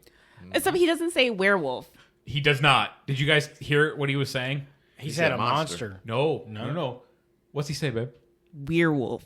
Weir? Yeah, werewolf. Because he's German. He Because says it's it- German. He says it twice. Is it German? I think so. Because I just thought he was saying it funny. I thought he was just being a weird Because he bitch speaks about with it. no accent. Jack has no trace of an accent, but when he talks, he goes, a werewolf. And it's very subtle. I don't know if it was on it purpose. might not be. But it was funny. It gave us a little chuckle. Because every time he said it, I was like, oh, we're not werewolves. We're weird. Yeah, thinking about what we do in the shadows. Come on, guys. What are we? Werewolves or swearwolves? I'm trying. I can't wait to start that show so bad just because of so his good. little There's clips. a movie. It's good. The movie is so good. The movie's from Has a different 2014. Cast than the show. Yeah. I can't wait. It's so Dude, funny. it's such a good movie. Just the clips of that. You've never seen it? Nope. Well, look at that. We have a movie you can pick for the show. It's so good. It's such a good movie. It was genuinely hilarious. The show we need to keep watching. We've only Yes. watched a little bit of season 1. Oh no, that's yeah. I was, Yes. Shout out yeah. to Sammy though for hooking Telling us up us on to the watch show. it. Yeah. Our friend Sammy keeps telling us that the character Laszlo reminds them of me. I would like some credit for that one. Yes. Most of it, actually. He's Shout out to Jeremy. Gizmo, shut the fuck up. It's great. Matt Berry, I think the actor's name is. And he tells David, he goes, look, the way this works is the curse cannot end This is as where I long got as the confused. werewolf is surviving, but it's all their victims. The spirits of their victims cannot rest as long as the werewolf is still alive. That's where I got So, confused. I okay. thought about it. when That's I what was you were talking using about the earlier. Bathroom. Okay. I got it confused. I was like, oh, he can't be a werewolf until the other one dies. And then I was like, no. It's the victims spirits of the can't victims. pass Yeah. until the werewolf dies. So- But that would be a really cool story if someone had like a werewolf curse that the next person who was like if you bite another person, they turn into a werewolf and you lose the werewolf ability. But if they die, it goes back to you. Yes. That'd be shitty that to would find be out that would be Right? It follows werewolves. Yes, that would be. And I wanted It'd be that. like, That'd be no, really I can good. totally go out with you guys to the rave tonight. It's great. I got rid of this curse. out of nowhere. If they die, damn it. Son of a bitch. It's like, God I damn, told him not to go Carlos. skydiving. I fucked him for nothing.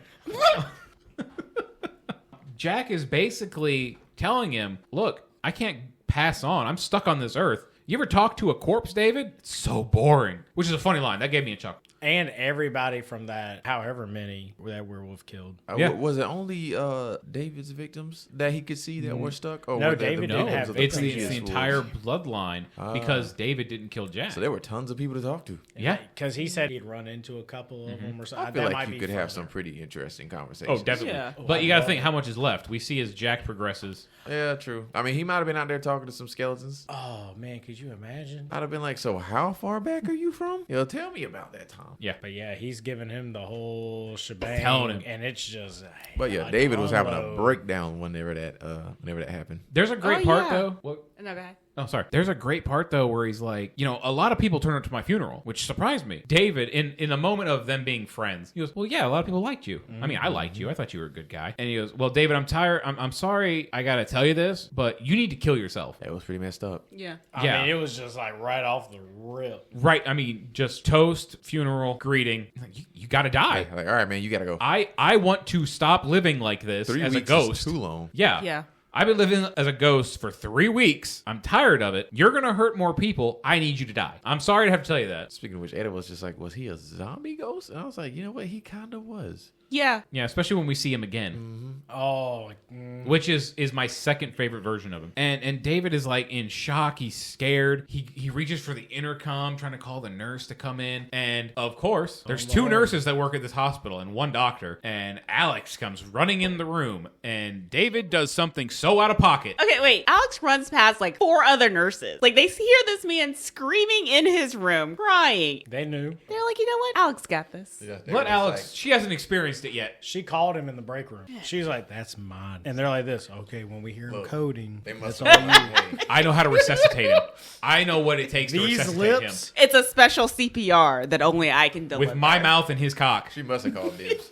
Yeah, she I've- had to have. She I've- marked him. She's like, dibs. I've practiced on 7 guys. That or those other Three of them nurses once. might have been lazy. Oh, they those- might have been like, that ain't my patient. Yeah, I'm tired of those Yeah, like- answering screams. I'm not dealing with that guy. Alex, the American's awake. Oh, Yeah, they might have been like, the American guy? ain't I doing heard that. he's a Jew. Somebody was just like, It was "There we go." anti-Semitism. Yeah, they were anti-Semitic. No way. They were anti-Semitic. I'm not going in there. He might be that way, but he's packing. What was that? Oh no, I can get his next meds. So when she comes in the room, he turns and looks at her, and he just kisses her right on the lips, just Incredibly out of pocket. out of pocket. Once again, I had my second moment of what the hell is happening. But I'll tell you right now, if I got fed by a nurse food the way he did, I'm going in for the kiss because Look, I know I'm getting I it. feel like there's a few steps in between there. I understand he was a little. They missed. I would They- I would feel like that, but I'll tell you right now, I've never had a nurse at the treat me top of that the way. stairs where their relationship starts. One of them or both of them tripped and missed a whole bunch of steps. Yeah. Yeah. They ended up at the bottom where immediately she's like, David, do you have anywhere to stay tonight? No, but like he has a whole existential crisis finding out that he's about to be a werewolf This the is true. next day. But he And also then- thinks he was dreaming. yeah, but he's like a breakdown. He's like crawling on the walls, Yeah. and then he like comes down. She runs in. He comes down. He's like, "Let me suck your face." For real. I feel like a normal hug would have been more appropriate. Something. That would have been way more appropriate. Yeah, like clutching onto this person. Yeah, you're strangers. You're attracted Yeah. to one another, but you're not just gonna go out and kiss her. Yeah, just like, you know what? I'm about to kiss this nurse now that I have just seen my dead friend. Right? And then he like pulls away and he's like, "I'm losing my mind. I think I might be a werewolf." And then she looks at him and is like, "You know what? You're coming home with me." Yeah. So that was an excellent kiss. it- A literally werewolf. is. Oh, I love stray dogs. So, you know what? This You're is not one of the clinically weirdest insane things at I've all. ever experienced. I'm gonna take this guy home. Right? She's just like, you should come stay with me. We missed a part though before he has the werewolf Nazi dream when he's talking to Dr. Hirsch. Dr. Hirsch is again very caring doctor. He's like, well, you went through some shock. We don't really know what's wrong with you. You're probably not crazy per se, but you're gonna be discharged in a few days. Until then, stay sane. While you're still under our care, stay sane. Stay classy, San Diego. Yeah, like you can lose it when you leave, but we're gonna need you to. Right. Yeah. Then it shows David walking home with Alex, and this is where Tell me it didn't look like a first date. Oh, It was definitely a Because first he did date. not just get discharged from the No. hospital. Because This- I don't skip like that when I'm coming from the hospital. this was some Ted Bundy shit. Did you hear what he asked her on the walk home? I Do you can't live alone? remember word for word. Do you live alone? And she says, yes. To which David says, good. That would have been an immediate flag, but no, she was not an American woman. So This woman is ready to possibly be murdered by a complete stranger for some dick. I was about to say for a the complete dick. stranger who was in a coma for 3 weeks and has kind of been, showing some signs of he might not be mentally stable. Yes. Yeah. And she's like, no, it's I think you pointed this out earlier. Yeah. I think she's attracted to craziness. I think she's in like any signs of mental instability. She's like, "This is turning me on." Because Like, she's going to fix him. I don't even think she wants to fix him. I think she just likes the crazy. I think we think she likes crazy. She's seen this guy lose his fucking mind, and she goes, "I'm wet." I She's mean, seen some other things. she was slipping down. David, the I'm hallways. moist right now. She's seen some other things. We so- need to go home. And they go to the little grocery store. They buy some groceries. That shit killed. She was like, I I'm about to couldn't. risk They it. acted like they were in a damn relationship, Yeah, they did. and he's just leaving the hospital. Oh well, let's go pick up a few groceries She's at the grocery known store. this man 4 days. Jack told him it was like 2 or 4. 3 days. There's going to be a full moon and 3 weeks. So that means they've known each other for at least 3 or 4 days She's known him all too well. And also, in a hospital. Yeah. what was their plan for the future? Because he can't legally stay there. Well, earlier in the movie, they said they had 3 months. Okay. So they have 3 months to be abroad. So he has 3 months to shack up with this broad. We got to That's look right. at why there's been 7. 3 months to beat a Because broad. I'll tell you right now, she doesn't show that she's trying to get no long term stuff. Hey, she Oh, done you think she's murdered she these done people? Done it 3 times. That's the reason why 3 of them were only one night stands. Because she killed them. She got rid of the bodies. Gotcha. This could have been an entirely She's like, different movie. he wasn't crazy enough. This could have been an entirely different movie. It could have been. what happened Little to do we Werewolf? know, David kills people. Not yet though. Give it time. Give it time. Give it time. So they go. She shows them a little flat. They have the big outside door into her apartment, and it's got the weird English center doorknob. Oh. Yeah. She does this little tour of her flat, and she goes, well, this is the living room. This is the kitchen. He goes, nice, modest. And he goes, closet, bathroom. This is the bedroom. He goes, you only got one bed. This big dumb grin on her face. That's my favorite trope, not gonna lie. I'm a sucker for the one bed trope. And this is the part where we've been talking about the whole And you knew what she whole was episode. doing. Oh, yeah. She's like, give me that dick. Yeah. And she's like, what? She says something before she says the lover's line. He's like, I'm gonna go Well, take a shower. no, that's afterward. She's like, Oh, I find that you is- very attractive, David. And I got to tell you, I've had 7 lovers and 3 have been one night stands. Hint, hint. Yeah. Soon to be 4 one night stands. Well, no, this isn't a one night stand. Well, it wasn't about to be a relationship. I mean, it could have been. She didn't know. If not for the lycanthropy. Well, here's the She's thing. risking it. There's no way he could have stayed. He's in college. And I'll tell you right now, his parents, he looked like a bitch. You know for a fact what dad Mommy and said. Daddy were paying for that Oh, trip. yeah. What dad said, yes, sir. I'll come right back. Okay, Poppy. You know, I honestly still feel like his parents did not care about him. Oh, no, they didn't. 3 weeks in a coma. No visit. His parents didn't give a shit about him. But then also, there's that line later where he's like, they never left me home alone at 10. They don't trust him. He was out of the house and out of the country, so they're like, he's not going to burn down our fucking house. He's fine. They never left him home alone at 10. First child. Now they got the other 2. They've already stopped caring about him. But yes, so Alex says to make himself comfortable or something, and she's like, I'm going to go take a I'm shower. gonna take a shower. And then David has this look on his face like, I'm about to get laid oh yeah, And the then typical it cuts frat to boy. them literally. in the shower. That was the weirdest They makeout. only known each other for 4 days. It's just like Also, my man's was kind of young. We don't know how experienced he was. That's true. This No, might right. be That's his. fair. And we don't know how old Alex is supposed to be, but presumably older. Yeah, She called him a young man. I'm gonna say Only 20. older women do that. that's true. So they're in the shower. It shows like his hands on her lower back, and they're all soapy. it's the best. But then it shows like her like kissing and like biting on his shoulder. And I she was like focusing on that one spot on his arm. and I was like, stop biting him. He's gonna turn into a were nurse. you're gonna catch it. You're gonna catch the infection. He's gonna start attacking people with a rectal thermometer, That would have been worse. right? And he's also need gonna to start. figure He's gonna too. start flirting with people who he shouldn't flirt with. I a mean, weird nurse or a weird nurse. Oh, I'm sorry. Weird nurse. weird nurse. It's a Almost. weirdness. I think I'd rather would get mauled by a werewolf. Now I than- see where it comes from. It's that enunciation. Yeah. Take it down. Weird. I can't. Weird. Do it. I can't do it. Immediately cuts to that night, and Alex is wearing his NYU shirt. So clearly, that's how you tell someone had sex in a movie. There's one character wearing the other's t-shirt, and he gets up to go pee, and he walks into the bathroom. It's totally normal. He walks up to the sink, and there's a mirror. He opens the cabinet, and when he closes it, Jack is standing behind him, just with a big shit-eating grin on his face, and he's just like, "Hi, David," and he's like, "Ah!" He was Dang watching it. the whole time. You're not Yes. going away. Oh.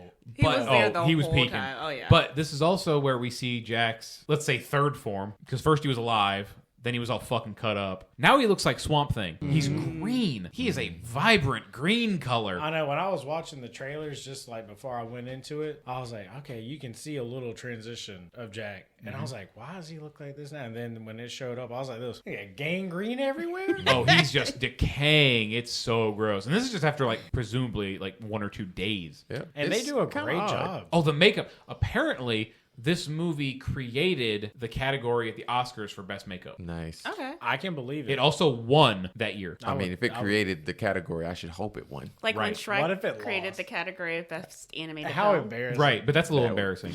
Well, Shrek is. Stupid. No, Shrek is amazing. No, don't get me wrong. I love that movie. The first 2 Shrek movies I enjoy, but I will be the first to admit they are stupid movies. They're so good. They're just fart jokes, which farts make me laugh, but they're still stupid. I like to think I'm intelligent, and then, bathroom humor happens. Right. There we go. Everyone laughs at bathroom humor. I've lived with this woman for 6.5 years. We're sitting on the couch quietly together, and there's like, who did that? Was it you or the dog? I don't know. Let me check my underwear. Yeah. I'm joking. No, I've had to do that. And this is again where Jack is telling him. Actually, they walk through the apartment. They do a little walk and talk. And David tells him, "Come on." And he peeks in on Alex, and he goes, "A nurse, nice." He's like, A walk and talk, butt ass naked. That's Oh, all yeah. friends can do. "Oh yeah." David is once again butt ass naked in this movie. I will say I've never done it with my friends. No, little butt ass naked walk and talk. Nope. Not living. Erica's almost a nudist. She's like one step away from it. Oh, I do it by myself. No. I was so relaxing. It is, yeah. Well, my dad was a nudist, Oh. so I mean, Oh, what? oh yeah, he Oh, was. yeah. Oh yeah, my Oh, father. that's definitely a story for later. I can't wait for that. Yeah, my dad was nudie poppins. There's a double pun in there somewhere. And they sit down on the couch, and this is some. Oh, we skipped completely over the sex scene. After the shower, they're having sex in bed. David is a giver, and props to him. He is, and I appreciate that they show a giver. Yeah. Because a lot of the men in movies don't get shown as givers. No, not at all. And I'll tell you right now, and I'm glad David did it, because for him to shoot above and beyond for Alex, That he just you met. better. that he just met, which is why it's weird. Which is why he had to. Which I is mean, why he had don't to get go me above wrong. and He's beyond. being a gentleman in the moment, had to go above, but it's and still beyond. weird. I mean, I'd probably be pulling out all the stops too. I mean, But- it's only weird the because first time. he's You like got to. staying with her. Like if they were just met at a bar and he went home with her and he was like, you know what, babe, I'm just gonna get. Then it'd be okay. That's a one night stand. She's Yeah. already had 3 of those. Now she's got full on clinical crazy because she found this one at the hospital. And I'll say right now, you don't get over that. She took her work home with her. And this is why I thought it was funny Dedicated. earlier when she holds his nose to make him eat the food.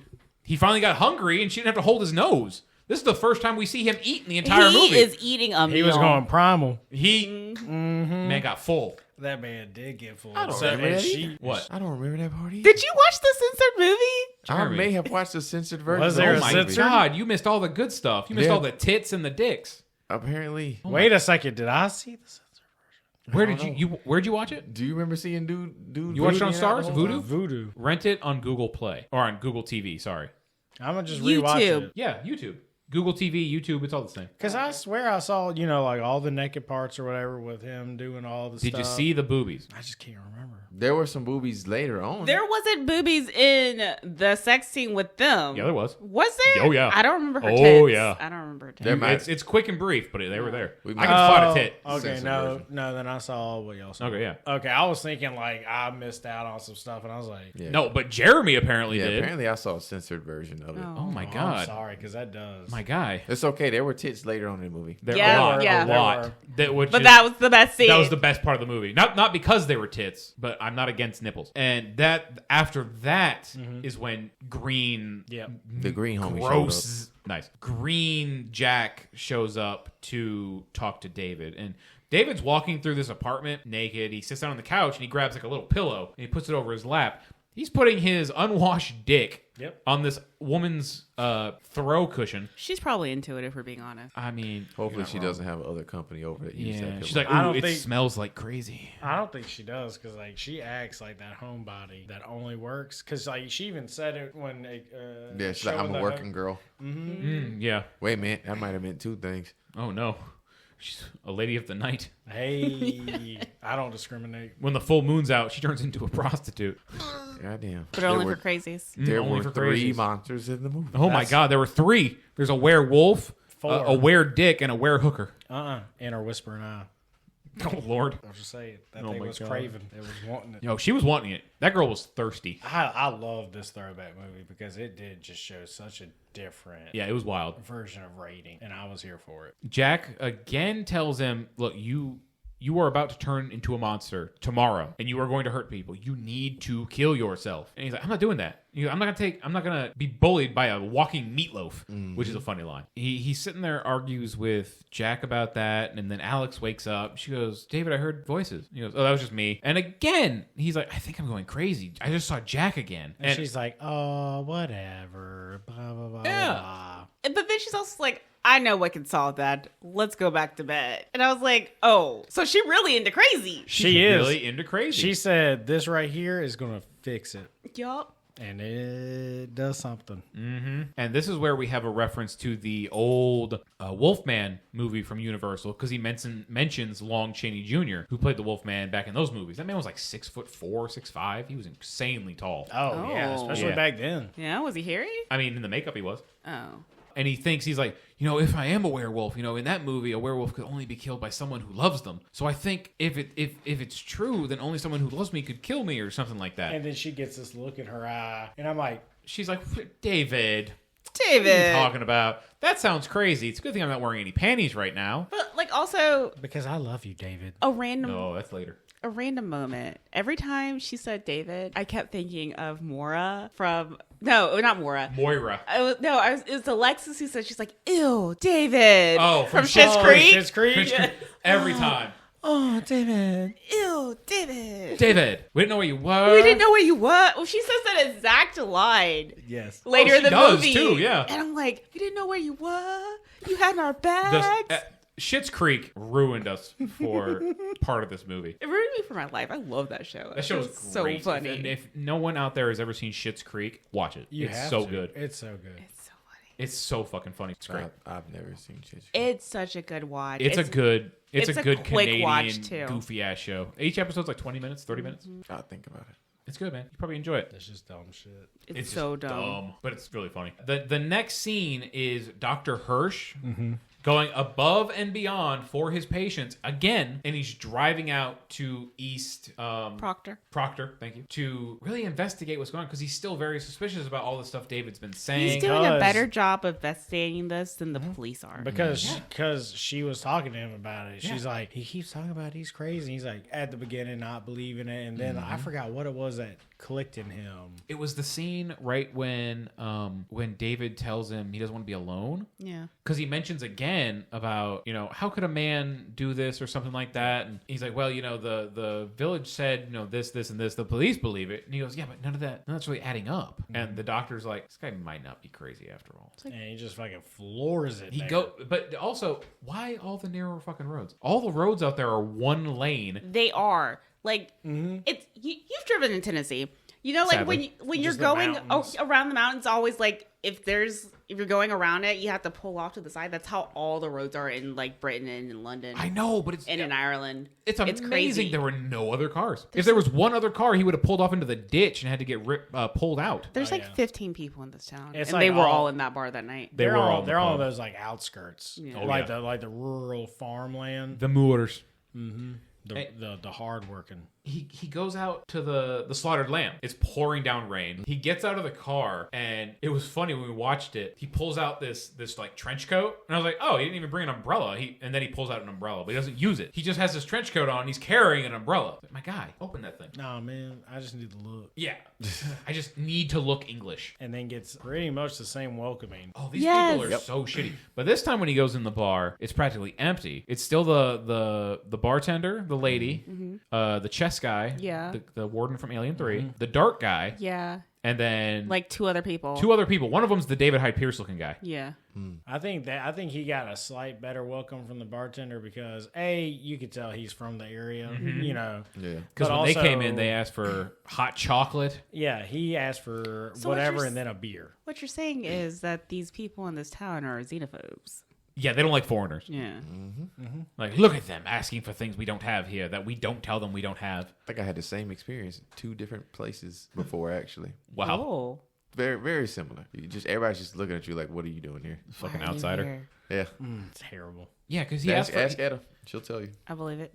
I believe it. Being in South Carolina, I believe it. He asked for a some kind of like seltzer Yeah. almost. She goes, oh, we don't have that. Oh, I'll just take a small Guinness. And And then they're he like, wastes the Guinness. yeah, he doesn't even finish it. But he fucks up here. They're cool with him for the most part. Like, yeah, he's not from our town, but he knows what to order. But he fucks up and he goes, oh, awful thing about that murder, that attack on those 2 American boys, that murder.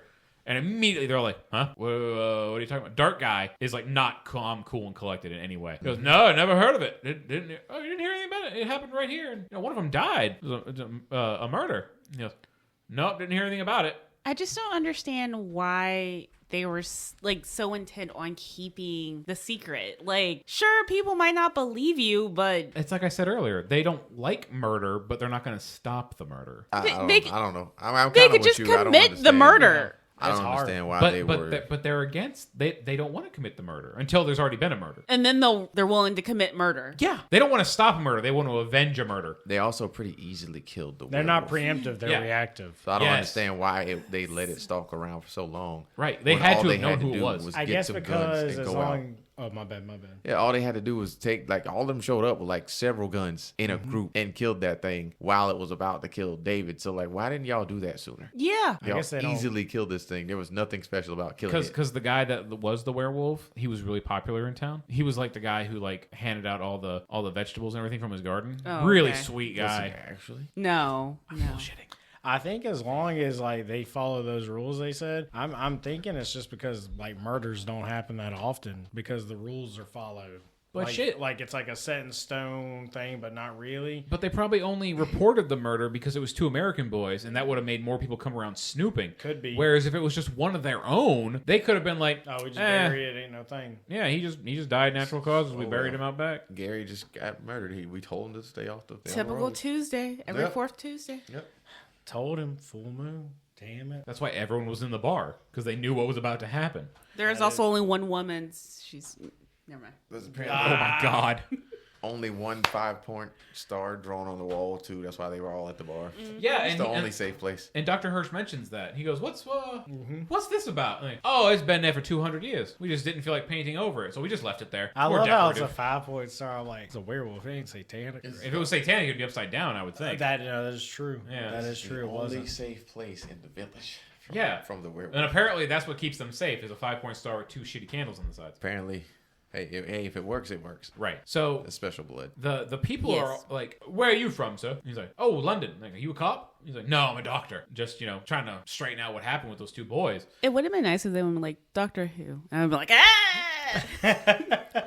Nice. But they aren't chill in any way, except for the barmaid. She's the one that shitty story she makes up about, oh, she's been there for 200 years, so we just left it. Everyone else is just like, what of it? They're so suspicious. They're so suspicious. Like, I would literally think these people were about to kill me if Like- I went to that bar. The whole time, like, I just kept hearing, like, Jenny Slate in the background being like, don't be suspicious. Don't be suspicious. But they definitely were. Yes. They were so suspect the entire time. And the dart guy gets up Mm-hmm. to leave while the chess man is like, where are you going? I'm going to go check on the dogs. It's like, the dogs are fun. Yeah, I'm just gonna go look. And he walks out, and the doctor is like, "Well, I'm gonna head out. I've gotten everything I need here." Puts down his unfinished Guinness and Took 2 sips. Waste of a Guinness. 2 sips. Such a delicious beer. But So good. but now, luckily now, as he's going back to his car, he is using his umbrella. And in the background of the shot, you can see Dart Guy Just standing standing. like next to a church in the rain in a corner. Just with this wet, soggy looking coat. not even making an attempt to get the attention of the doctor, but just standing. That doctor's such a good doctor, though. He's got a sixth sense about it. Mm-hmm. He's like, someone's watching me. Well, And because he turns is around. the third lead of this movie. He is. He's great. He is great. He also looks like the fact that he's an older white guy and the haircut he had. He reminded me of the captain from Airplane, Yeah. Oh wow! just in his look. Like he looked like a little bit older than that, but that's all I could think about. Thought that the whole time. So he walks up to that guy and he's just like, "Does he say something about the weather?" No. He I walks can't up to remember Dark what he Guy said. and he goes, "He's in danger. Yeah. He's gonna hurt people." And he mentions again, the full moon's coming. Mm-hmm. And Dr. Hirsch is like just standing there perplexed. And I'm like, I don't understand. You let him out. You're literally hovering around telling him. Why not just say he's going to turn into a wolf? Like, know. just say the word. Just say it. Just Stop flat out beating tell around him. the bush. They Yes. just couldn't You've do it. already, Just talking nonsense. And I'm just like, is this a comedy? It's got its moments. There are moments. It was not a 'Cause comedy. they're bordering on Three Stooges level of why are you doing these stupid Avoiding these things? situations. Yeah. Yeah. It's like the very obvious thing is not being done here. No, the very obvious thing would be like, get that guy into an iron cage. If we think he's a werewolf, but if he's strapped in a steel box, he can't go anywhere. Chain him to a wall. That too. Anything than letting him stay at Alex's apartment where he does one of the dumbest things, and we'll talk about it when we get there. We're almost there. We're almost there. We're right at it. Yeah. So Dr. Hirsch is out there talking to Dark Guy, and the chess guy comes out, and he's like, "That's enough!" And the guy runs off through the graveyard, and he trips with his soggy coat and his freaking galoshes on. And Dr. Hirsch is like, "This is suspicious as fuck. I think these people were lying. Let me get out of here. Yeah, let me leave before they murder me." Then, It cuts to Alex leaving for work. yes, And exactly what happens. and he's got to stay at the apartment. But he's got his NYU shirt back, Yes. which is important. Well, he only brought clothes for 3 months, and I don't know if y'all saw that backpack. that wasn't 3 months worth of clothing. No. No. They're stopping for laundry somewhere. That Jan Sport backpack isn't holding that much. No. Oh, not with all the camping supplies. No, that you gotta definitely use. not. She says, I left you your pills in there if you need them. So she's drugging him. Which is good, honestly. Yeah, he needs to be drugged. I assume there's something to do with the fact that he keeps having like panic attacks. Probably something to mellow him out, like Valium or something like that. Xanax. Well, I assume. But when she leaves, he locks himself out of the building. Oh my gosh, I swear. Immediately. And then he's trying to get back in. And I tell you right now, I've done this myself and had the cops called on. The fact that he just shimmies his ass into that apartment wide open and everything. I crawl into the front window of my own house and the cops get called on me. It's like not even that, but Alex is inviting these crazy people home randomly. And her window's unlocked. Yeah. She's Yeah. just asking to be murdered. Well, I'm going to say, to be fair, there's supposed to be someone in the apartment. Oh, was there? Yeah. Him. David. Oh. I was like, she lived by herself. David is supposed to be there. His dumbass wasn't supposed to get locked out. So Yeah. I can kind of rationalize that. But before he realizes he's locked out, the scariest part of the movie happens. This little dog starts barking at him, and these two horrifying children are just laughing at him. And they are so scary. It brought me straight to The Shining. Yes. Come play with us, David. And they run off. Is that the kid's name in The Shining? No, the kid's name in The Shining is Danny. Oh, okay. Danny Torrance. He goes around back when he gets in, or right before he opens the window, a cat hisses at him. So animals are starting to freak out at him. I love and hate how much of a build-up this movie is, and then how drastic the action is. Like when it happens, it happens. There is no mistake. Once it starts, It it's takes gone. like a good hour, over an hour, for him to actually change. And that happens like right around here. Yeah, right at the end of He's this. just like walking around Alex's apartment. He's like looking on the TV. And I don't know if you notice this, when he turns on the TV, darts is playing. There's like a dart tournament. and it's that guy. Is it really? I think it was that guy I didn't notice that. What guy? The guy from the bar. from the bar. Oh, is it? I didn't think notice it was. that. I don't know. It wasn't live, of course. No, but it was I also think really grainy. I think it was showing him to show why he said, "Oh, I never miss." Okay, And because you that made was me such a miss. weird line. See, I noticed that it was a weird thing for the attack at the beginning of the movie and what's about to happen. Right beforehand, we see someone playing darts. I just thought it was, I could, I just I thought it could was be Darcy wrong. TV. Yeah. I don't know. Yeah, but no, it gave me a little chuckle, kind of like in The Godfather. Every time Yeah. you see oranges, someone's about to get shot. Sure. You've never seen it. I've never seen it. But they just made me think that every time there's darts, there's a werewolf. I think in my notes I wrote down darts equal werewolf.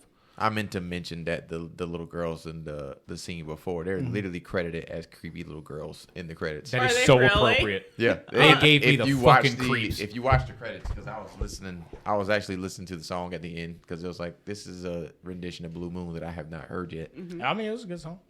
But Most if of the you songs in this movie were good. if you look at the credits, they are literally credited as creepy little girls. Oh, that's Really? crazy. Yep. I did watch some of the credits to see the titles. Some of the titles of the names. It was Insane. so good. Yep. It just says creepy little girls in the end credits, That's so and I think it has the girls' names. I don't even. so appropriate. Yeah, because I thought the same thing. I literally thought that when I saw it, I was like, those are creepy little girls. And then when you watch the credits, it says creepy little girls. And then I was like, why are they just standing there? Being super creepy. creepy. Being creepy little girls. It's just Super creepy. Yeah. Creepy little girl. Yeah, that's what it says right there. Creepy little girl. Wow. Wow. That's them. It cuts really quickly back to Alex at work, and she's checking on Benjamin again, little no boy. She's like, "How you doing today?" No. And at the same time, she says no. Yeah. But she has this really. This is where her crazy comes out. She sounds like she's like ready to fucking. Oh, because she asked if he's Fight ever the been shit. beat. She says, I wrote it down. She says, Benjamin, have you ever been beaten? Have you ever been severely beaten around the face or neck? I mean, And it's like, what the fuck? I was like, what? talking about she's into that BDSM. She's about to beat this I was child. like, what is Not wrong to with the this child. lady? I mean Yeah. to David. But you can see the innocent side of that coming out. With, And this is the last time we see Benjamin, which is fine because he plays no purpose just in the the- film. it's She just probably added beat for that no kid to reason. Yeah. death. Well, because she She probably like killed him. immediately like tickles him, right? Yeah, she's like, "Oh, you go to bed." It's like she's being like she's trying to be playful, but I guess it's just the '80s. But that sounds so fucking threatening. I mean, Tell me, have you ever been beaten around the face and neck? that's very threatening. Yeah. Gen You know X had a weird sense of humor of them never seeing their parents because We may have Latchkey we kids. may have misinterpreted this movie completely, and Alex might have actually just been a murderer. Yeah, Oh, she might yeah. be the real villain. she was luring David home to kill To him, and kill then him. turns out, Yep. No, Dr. Hirsch, we can't stop him from being a werewolf. I have to kill him first. yeah, One of the biggest And she beats kids. women Yeah. serial killers. It's why she wasn't worried about like him being out, because she was like, you know what, I'll just kill him later. That's why she wanted him to eat so badly. She put poison in the food. Yes. And she brought him home so she could finish the job. Trying to drug him. Yeah. That's why she was making sure But that yeah. the guy at work was getting the food in. But instead, what happens after she threatens and tickles Benjamin, it pans up to the window, and outside, the full moon. It's finally there. We've been hearing about it this whole movie. And when it cuts back to David at the apartment, he had done this thing when he was walking around her apartment. He walked out her apartment door, and he walked out the front door, the big green one that he got locked out of earlier, and then he turns around and walks back in, but he doesn't close the door. And he walks back into Alex's apartment, and he leaves that door open too. treats it like a dorm room. Yeah, this asshole doesn't close any fucking That's doors. what killed me the entire time. I was like, first of all, if that was my apartment, What and was I good? found out you left all that shit open, Close the goddamn door. He probably left that window he crawled in open too. Yes. No, he closed it. Okay. Oh, he He did. closed the window. Okay, I missed he closed the window behind him. saw- Why? you What saw was the his- significance of him getting locked out anyway? I just guess to make show it, the animals barking at him, but they could have shown that without. Yeah, they make it could have seem did that like without it him was- he getting was a locked normal out. I don't know. person. It didn't do anything for the movie. Yeah, it did nothing. No, Maybe he actually got locked out of that room. that's funny. Maybe. They were on set. They're like, no, just keep rolling. Yeah, it was like, Great. just keep it running. We've already spent enough on everything. Like, let's see else. how he gets back in there. Work for it, David. Be an actor. And when he this is when he starts to change, and it's really, and it's again, this movie has a lot of just jarring moments that come out of nowhere, no build up. This transition is one of the most gruesome transitions I've seen for a werewolf movie. Once again, Michael Jackson, Thriller. When he Yes. transformed with the, it looked really violent and really painful when Yeah. he transformed it. And this shit looks so painful because immediately he's sitting there reading a book, and just 2 seconds he's just screaming.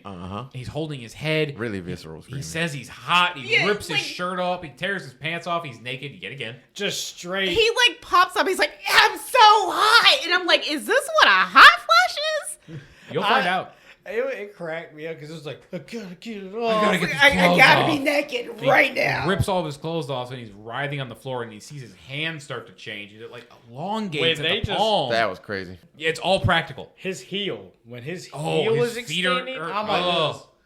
But like, what's wild about this whole thing? The doors open, both Yes. doors, and he's like, he's screaming bloody murder, and no one comes to check on him. No one. I was like, man, the British are really unbothered. Those Like, creepy kids were like this. That was a mistake. they're like, That's not my business. they're like Americans. But there's a funny moment here when he's on the floor. He's like, I didn't mean to call you Meatloaf, Jack. It's like, that's not going to help you. Jack's not making this happen. I'm repenting for everything I said. Yeah, I'm sorry. I must be Catholic. It's No, a I'm Jewish. comedy. Right. And he makes this transformation. Now, the part where he's on his back and his like little feet are kicking, that looked goofy to me. I think in that moment they probably had like his lower body through the floor and just his top half, and the legs were puppets. But it just looks so goofy. And when his face elongates, you see like the jaw start protruding out of his face. That's the part that looks so painful to me. And that's when he finally becomes a full werewolf. You see those yellow eyes, and suddenly the apartment is completely dark. All the lights are off with no explanation. It's just boom, dark. But that fucking door is still open. And apparently, I remember reading this, that they filmed that entire scene in reverse. As in, they started it with the heaviest prosthetics, took And a then layer took it off, off. filmed some more, and the part where he first starts having the hair come out of his back and the hand elongate, that was the last part they filmed. So they could apply the prosthetics. I don't know if that's true or not. I just read it online. That's cool. That's just hard to act out. It's like a Christopher Nolan movie, but that's cool. I really liked the transformation because it was Yeah. all practical. No, it was good. Yeah. It's like not some CGI shit you would see today. I miss that. Yeah, I miss actual ingenuity and craftsmanship. it's like the 2010 Wolfman with Benicio del Toro and Anthony Hopkins. When he first changes in the movie, they do it in a dark area. So, like, they can hide a lot of the bad CGI. But when he's actually the Wolfman, it's makeup. It's like a full costume and everything, which I love. Like, it's not the best movie ever, but I remember liking it. But it's practical. And the way they hide the CGI was good to me.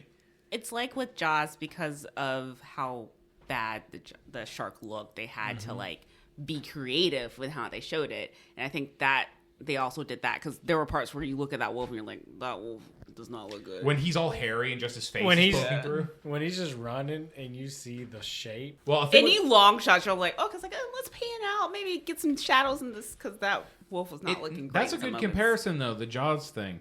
Because you don't see the wolf a lot in this movie. No. You don't. You really don't. But in Jaws, another thing, the reason they had to hide the shark is because it kept fucking breaking. So every shark they had kept jamming up from the salt water.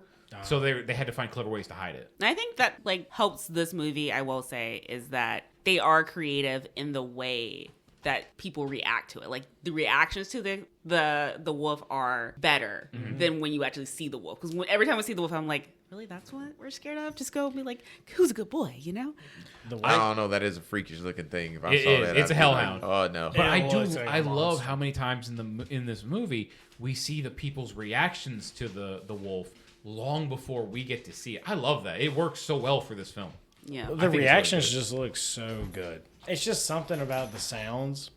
Because you can watch a movie and depending on the sound or depending on the atmosphere, it can just really change it. But you can hear screams and shrills. You can have people's reactions or how they react from other people's reactions or from the catastrophe that happens around them. And it's a little over the top on some things, but it's so real. Like, I can imagine what happens in the future, the whole catastrophe of everybody reacting in London. The to Blues this. Brothers-esque pileup. Yes. Yeah, that was nuts. Yeah, we'll get there. David gets his first victims here. This couple getting out of a cab, and the guy's like, let's go around back. Let's give them a little fright. They were so sweet. Yeah, And they Harry, were so Harry happy. and Judith are their names. And again, they're like, oh, what's that? And boom, the werewolf puppet hits the woman in the shoulder, like it does for 90% of the attacks. And it's funny because it cuts to the apartment where it looks like they're going up to a party. Yeah, And it was this- like a little double date dinner. Yeah, party. and this woman's like, Sean, there's hooligans in the park again. Freaking hooligans. Hooligans. And Sean seems very unbothered by this. Like, the whole look on his face is just, that's not our problem. Sean was choking. Sean was like, you know what? I'm going to take my drink. My wife wants me to go look at it. I got my glass of whiskey. I'm going to hike through the woods because he goes on a trek. He goes on a journey because suddenly it looks like he's out in the middle of a forest. Well, he goes and on a he's journey, Still alright. got that cup. Still got that cup. And he takes a sip and then he's like, Harry, is that you again? And he steps on something squishy and the camera pans down and it's Harry's severed arm. But before it cuts away, it cuts back up to him. And it cuts up to him with the expression on his face like he just dropped his keys. Oh. Like, he's so unbothered by this severed human hand he just stepped on. I feel It's like he the was whiskey. super Yeah. confused. Yeah, and then it immediately cuts to something else. It cuts to the doctor going back to the hospital, and he's looking for specifically for Alex because he asked the other nurse that was peeking at David's dick earlier. Gallagher. He's like, have you seen Nurse Price, and do you know if she's had contact with the Kessler boy since he left? And she's like, oh, I don't know. But then And- Alex she is on totally the knew. other side of the door. yeah, though. she pops up next to him. Yeah. She Yeah. totally knew. And she's like, yeah, I have. I've seen him. He goes, good, come with me. This is the part where the doctor doesn't believe David is a werewolf per se, but he knows the people in the town are lying. He's like, something is up with this whole situation. I don't know what it is, but we need to get him off the streets. Yeah, I want him here at my hospital under my care because he has that line about, look, I went up to East Proctor and I talked to the people. They were super suspicious. They said no other doctor tended to him before me, but his wounds were cleaned and dressed before he got here. He goes, I don't think they're telling the truth. Now, whether or not he was attacked by an actual wolf, we can't say. But if he thinks he was, when the full moon happens, he might have a psychotic break and he might hurt someone. That's the doctor's fear, that David is going to hurt somebody. And that's he not does. good. Yeah.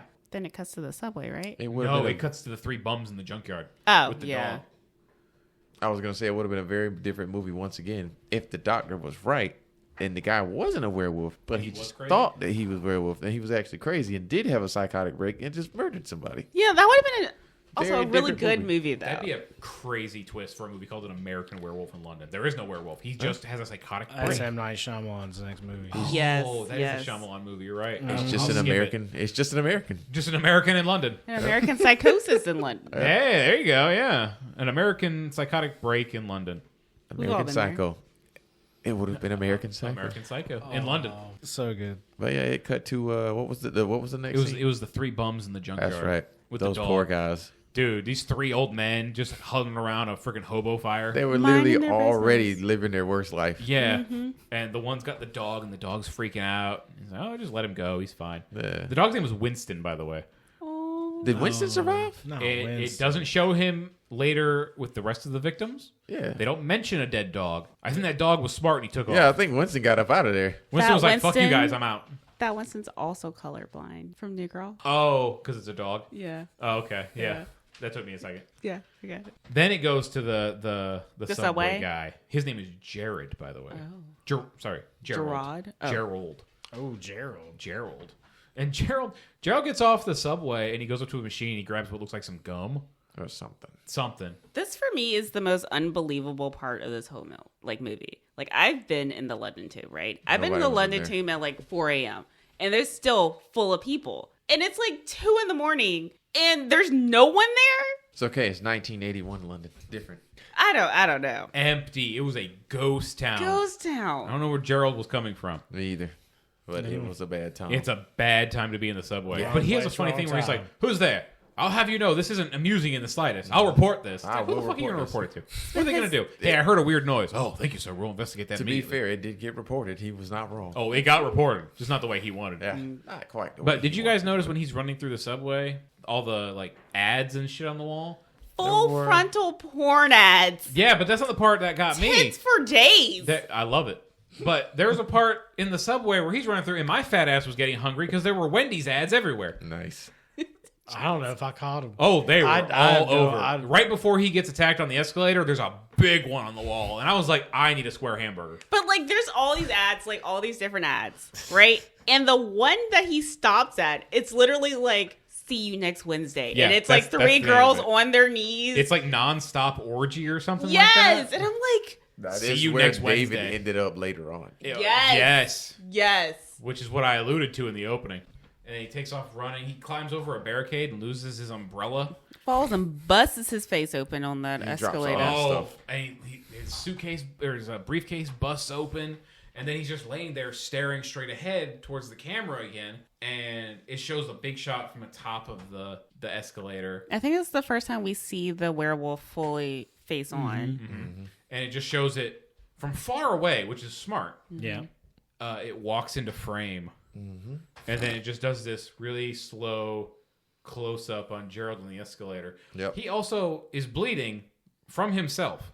Yeah, because The- he the like wolf face hadn't even- painted. Yeah, the wolf hadn't even attacked him yet, and he's already bleeding. He fell hard. Hard.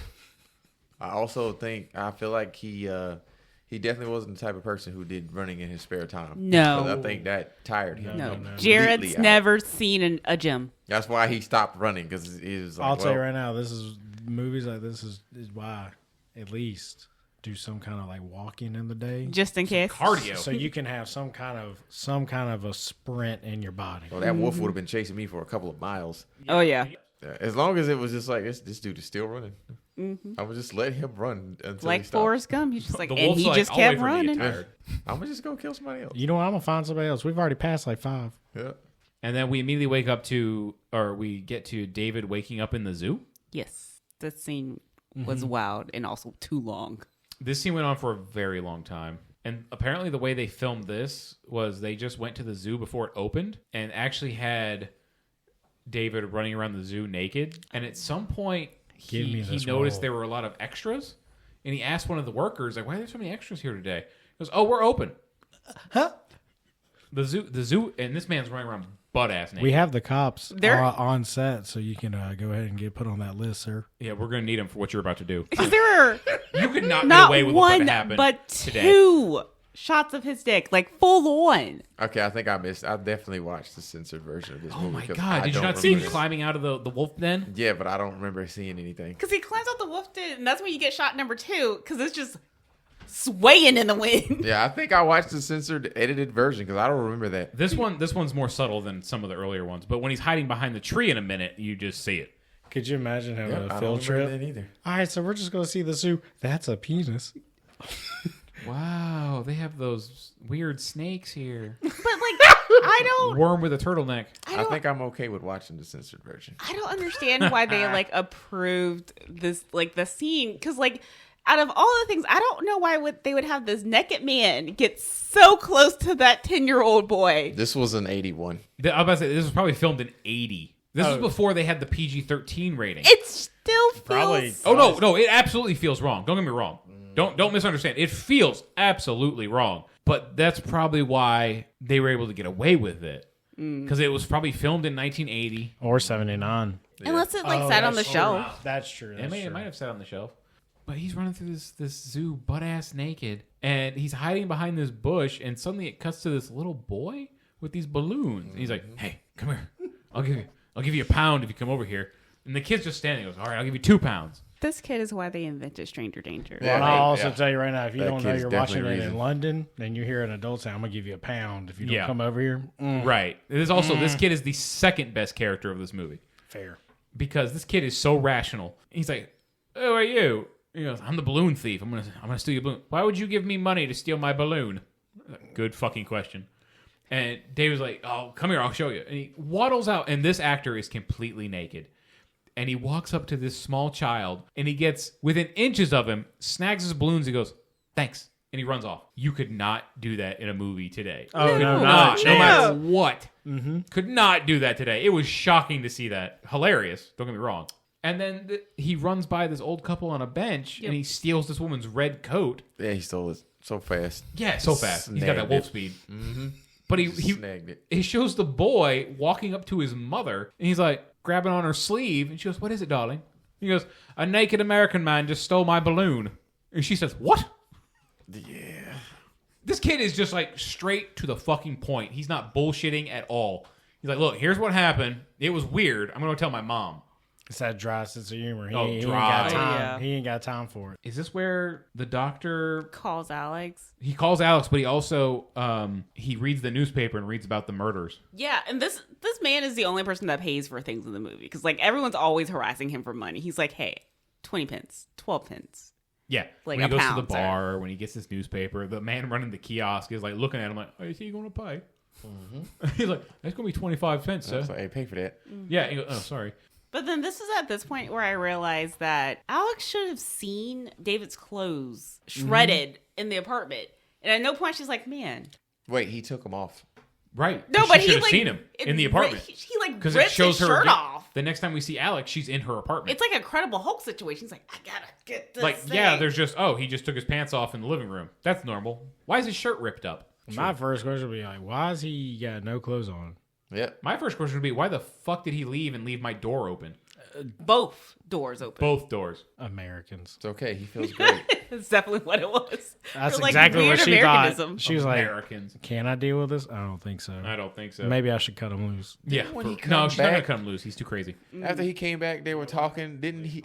She again tell him that he was really attractive. Yes, because he comes back and she's like laying on the bed talking on the phone to the doctor, and the doctor's like, he's like, "Is he acting weird?" She's like, and he's like trying to like get up on her. Oh, he's Yeah. getting real handsy. Yeah, and she's like, "No, I think he's He's pretty fine. pretty normal." He's good. Oh, he seems totally fine. But before that, though, he has that gray shot at the bus stop where he's wearing just that red coat He needs a tetanus shot after that, being Yeah, barefoot barefoot. in London. in the 1980s. It's okay. Homie's a wolf. He's fine. Yeah, he's probably That fine. immune His system's- cuts on his face are gone at this point, too, I think. That's true. Well, no, because he still has the scar on his cheek, right? I thought it was gone. Oh. It might still be there. I can't remember. But it's funny because that guy at the bus stop behind him is just looking at him funny. He goes, "Nice weather we've been having." And the guy doesn't say anything. I love it when they drop that quote in any movie Yeah. because it's such a guy quote. It's so good. Lovely weather we've been having. Then he goes back to the apartment. Alex talks to doctor because the doctor is like, "Look, he's not answering your phone the night before. He tried calling. He's like, he's not there. He's not answering the phone." He tells her to bring him here like immediately. Like, bring him to my hospital. I want to take care of this man. I want to make sure he doesn't hurt anyone or hurt himself. Like, he's being real flirty. He says to her on the way to the cab, he goes, "Let's go back to go to the apartment and have a quick one." Like, this dude is horny. It's that wolf blood. Yeah, for real. But did you guys notice when he got back to the apartment, he was barefoot and had this coat on. He woke up in a wolf den. He just like raw dogged some jeans. He just jumps into some jeans without Yeah. showering, All no the time. underwear. Just bam, right at him. But he also, like, for as many people as he killed, he was so clean. He was very clean. Yeah. Well, maybe like when the fur went away, it was all in the fur. Maybe. Yeah, hell, he was covered in that fur. That's true. Or maybe we're just overthinking it. Yeah. Every inch of that man had The fur on movie's it. underthinking it. Yeah, that's what it is. Look at this guy. They get in the cab, and the cabbie just so casually, it reminds you of the Demon Barber of Fleet Street, doesn't it? And they're like, what are you talking about? He goes, the murders. I'm like, what murders? Like a whole Sweetie Todd reference Yeah. out of nowhere. To these strangers. It's like getting a shitty Uber driver that just keeps talking. But there were 6 murders last night. Gruesome. Torn apart. Pieces. And this is where David's like, oh my God, I'm a werewolf. Because he doesn't remember the night before. Right. He remembers her leaving, and he remembers hanging out in the apartment, and he remembers waking up in the wolf pen. Yep. He doesn't remember anything in between. And this is the moment where he's like, holy shit, I am a werewolf. I killed people last night. I did. Because he's had those dreams before. Yeah, he was having those dreams in the hospital, running through the woods and everything, attacking that deer, which was funny.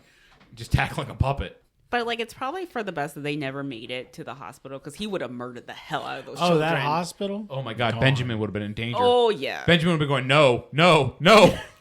I also thought Benjamin was going to say something really creepy, and that's the reason that they kept bringing him up. Like, This there was kid going to be did that nothing. one comment. Yeah, I thought he was gonna say something really like creepy and just like to Alex, and that's Yeah, the reason he kept something. saying no. Nope. So he's gonna 100%. say some really like something really weird that alludes to this guy being a werewolf. He's gonna be like, Danny's not here. Yeah, The writer was like, you know what? I'm going to make sure that she has a supporting character that makes her look like a nurse. This is totally. He's going to be shit. I wish this kid came into play in some way. Like we saw him 3 times. 3 times. Let him be the next werewolf. Let him get a random cut or a random nick, and then it's like this. Oh, no, it's fine. It's just a flesh wound. 10 years later. And then at the end of the movie, Jack is still there, and he's even more pissed off. Yeah. It's like, fucking David. Can't finish one job right. God damn it. We didn't know where you were. You had our bags. I called Alexis. This is where David tries to get himself arrested. He runs up to a Bobby, Oh my god. and he's like, I killed those people last night. And the guy's like, oh, you're crazy. yeah. And Alex is like, sir, David, let's go back to the let's go back to the cab. Let's go to the hospital. And he's like, shut up. He's like, you be quiet. He was 2 seconds from smacking her. Yeah, it got real. if he It had got real been, bad. if he had been an Italian from New Jersey, he would have backhanded her for real. And she still was sticking by this man, even though he started treating her like crap. She likes crazy. She was like, that's my man. Also, if that was a cop over here, that guy would have been arrested. He would have been shot. He's not 100 making it out of 100%. Piccadilly. He ran up to a cop and got into his face, yelling. He'd be dead. Dead. Oh, Off the yeah. rip. Gone. It's like, whoa, disrespect to me. And he would have killed the woman just for, Being there. Running Just up and being trying there. to help him. You saw too much. You allowed him to do this. Yeah, you were an accomplice. But yeah, that in my murder. cop, that guy was. But that cop was just like, all right, go away. And then he's like, you keep saying more. I'm going to arrest you. And I'm like, Do arrest it. him. That's what he That's what- wanted. That's what he says that. He goes, that's what I want you to do, you moron. But Alex is still trying to help him. She's like, look, his friend just died. And again, he's like, shut up. Stop giving me excuses. He's like, what do I got to do? And he calls Queen Elizabeth a man. Yeah. He calls Prince Charles a slur. It starts with the letter F. He says some shit about Winston Churchill. Yeah. I don't remember what Yeah. the line is, though. He's talking. He's just trying to whatever English historical person he can think of is going to talk shit about him. And what's funny, those are all arrestable offenses. I am pretty sure. Really? Maybe Maybe. talking smack about the queen. Yeah, and well, the the queen, royal I family believe. thing, When you probably. start talking about like really like offensive terms and stuff like that, they start considering an assault. He should have at least got mollywop. Like, I. Oh no, they're mollywopping me. He should at least mollywop that guy or something. Oh, God. I'm glad you brought that into this. That's Like, such you a know great what? term. Mollywopping. I have been saying it nonstop. Since we watched that movie. Yeah, because I already said it sometimes before, but I'm just like, oh, they're bringing this back. They brought it in. It's such a great. I'm gonna I help love them. it. Recommend the Ninja Turtles movie. It's Yeah. Yeah, so Ninja good. Turtles Mutant Mayhem, good movie if you've never seen it. Done deal. It's awesome. I think I've watched it 3 times. He definitely should have at least mollywop that guy. Yeah. I swear. Oh no, he's mollywopping me. I probably would have. I was like, you know what? This guy, he went too far with the queen and the prince. That's it. And then this is the moment where he shows really how crazy he really is, because he tells this woman he loves her. He's known her for a week. Like, I love you, Alex. You know what? She's giving him more care than his family did in that time. of need. Well, his Well, family never showed up. They never showed up. That's true. They didn't even show up. She was his only family. For How do you that think time. they're gonna feel I'll wait. His friend died, and he was having a mental breakdown, and she was the only one that was there for him. He went home with this crazy nurse, crazy hot nurse too. Only some could dream. I mean, if that's the case, I feel like that nurse is about to murder you. Oh It my is gosh, for real. Literally crazy in love. Yeah. So David leaves Alex in the street, and they get split up because he runs out into the street and almost gets hit by a car. And she's like, "Oh, I'm not doing that. That's crazy. Too much. Too much. That's Crazy. Too much. That's too much. Too for much. us. That's crazy. too much crazy." We're not playing in traffic It's like, crazy. we're getting ready to die. That's the line. Yeah. You didn't kill anybody. Wow, you're jaywalking. Yeah. No, playing in traffic crazy is too crazy. Too crazy. He's chasing a ball into the street. Yep. The cops come back into the movie at this point. They're in Dr. Hirsch's office with Alex, and they're talking about how they're going to find him. They still do. The old cop still firmly believes this is not anything supernatural. He does not think they can tie David to these murders. The younger cop, the goofier one with the tie that is tied better but still wrong, he shows some concern for David's well-being, where the other cop is like, "Yeah, we're going to find him." We can't pin it on him, but we want to ask some questions. Awful cops. Yeah. Yes. The other one's just too dumb, and he just goes along with the older ones. I wouldn't say he's too dumb, but I feel like he's like, so he's definitely lower in command, so Yes. he has to follow this guy. Yeah. I agree with that. That's totally accurate. He's green. Yeah. Yeah, and he's got his mustache looks very unkempt. That's Did you notice that? Like it looks almost uneven. Yeah. if you don't have everything pristine, you're low ranking because that's authority. You have to have that Mustache whole... only. Oh, But it's not like an American cop mustache where it's like just above the lip. His kind of goes down around the sides. It makes him look a little gentler. Whereas that straight across mustache that's a is harsh. threatening. That's harsh. Yeah. Oh, this is where we have the phone booth scene. Oh, when Where he's like David's in talking the to his phone sister. booth. Yep. Yeah. This is where we Talking find out to- she's 10. Talking to the kid. I don't think he even talked to his parents. No, he doesn't. They're not home. Just talks to the 10.5-year-old. The Yeah. worst parents. They're not home, and neither is his other brother, Max. I think his name was. I can't even remember. I know the sister's name is Rebecca. Rebecca, yeah, I think he mentions the brother's name was Max. But he's like, they wouldn't leave me home alone when I was 10. They didn't come visit you. 10.5. 10, I'm sorry, 10 and a half. She's right. She's 10 and a half. David, you're actually not. Because he was just like, no, not 10.5 either. Well, the dad is also like 70. Oh my God. His parents should have stopped way before they had those other two kids. You know for a fact it was an accident. They didn't stop. 100%. Or the siblings are the milkman's babies. Oh, the milkman's here again. That's the third time this week. I don't even. I'm lactose intolerant. Damn. He still just and someone keeps drinking all this milk. That's weird. Don't worry about it, sir. We have all natural milk. Got that nut milk, if you will. Oh, God. Before it was popular. Oh my God. Your wife's a big fan of it. I don't know what you mean, sir. Oh my God. skin. Jesus. Skin milk. Oh, that's a good one. Yep. That man's parents not home. He never gets to talk to him. Nope. Never. But he tells his sister, he's like, tell mom and dad and Max I love them. Yeah, I love you too, you little creep, I think he says to her. Yeah. He calls her like a playful nickname. And this is where the way he contemplates killing himself right here makes me laugh. Because it looks like he has one of those cheap little It definitely looks like a Swiss toy Army. knife. Yep. Yeah, pocket knife. Yeah. And he's like got it on his wrist inside this phone booth. He's like, thought I'm about to that make this was- somebody else's problem. I thought that was Nut. an easy bake oven knife. I saw that thing and I was just Baby's like, first night. yeah, I was like, is that a plastic easy bake oven knife? Sir, that is plastic. It ain't going to do nothing. Why isn't it working? Yeah, I was like, I got this out of the Easy Bake Oven set. Yeah, It like- came with the Little Tykes kitchen. The preschool scissors. It's Yeah, not that you didn't try. It was a little Tykes knife. That's why it didn't work. What are you doing, guy?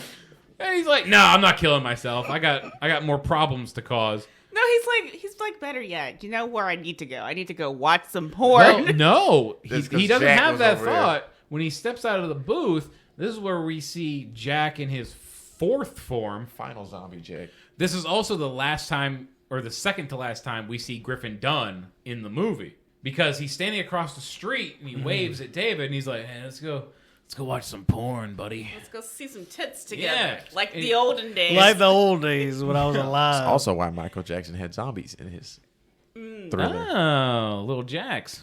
Because Jack was a zombie. Okay. Porn. Porn. And he goes into the theater and he walks in, the porno movie's playing, and Jack's in the very back, and it's Griffin Dunn waving at him for the last time because when David sits down next to Jack, it is this amazing puppet. Okay, wait, let's pause.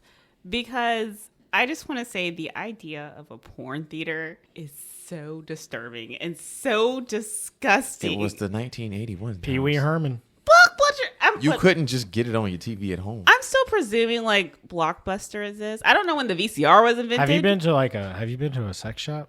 That also They still prevents they still have rooms that you go back to check out your videos before you buy them. Well, Like you can go. This I also don't wanna kept say the it, but kids you can from go handle watching it. business. Oh, yeah. That's You disgusting. can go rub Homes. one out. But like, why? Call me a prude.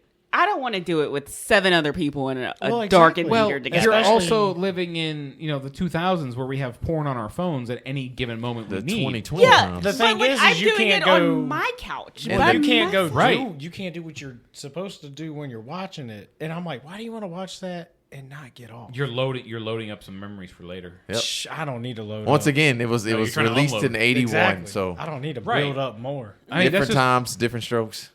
Hey. Like even then, like how clean are these seats? Oh, they're They not. are not. They're Clean? not.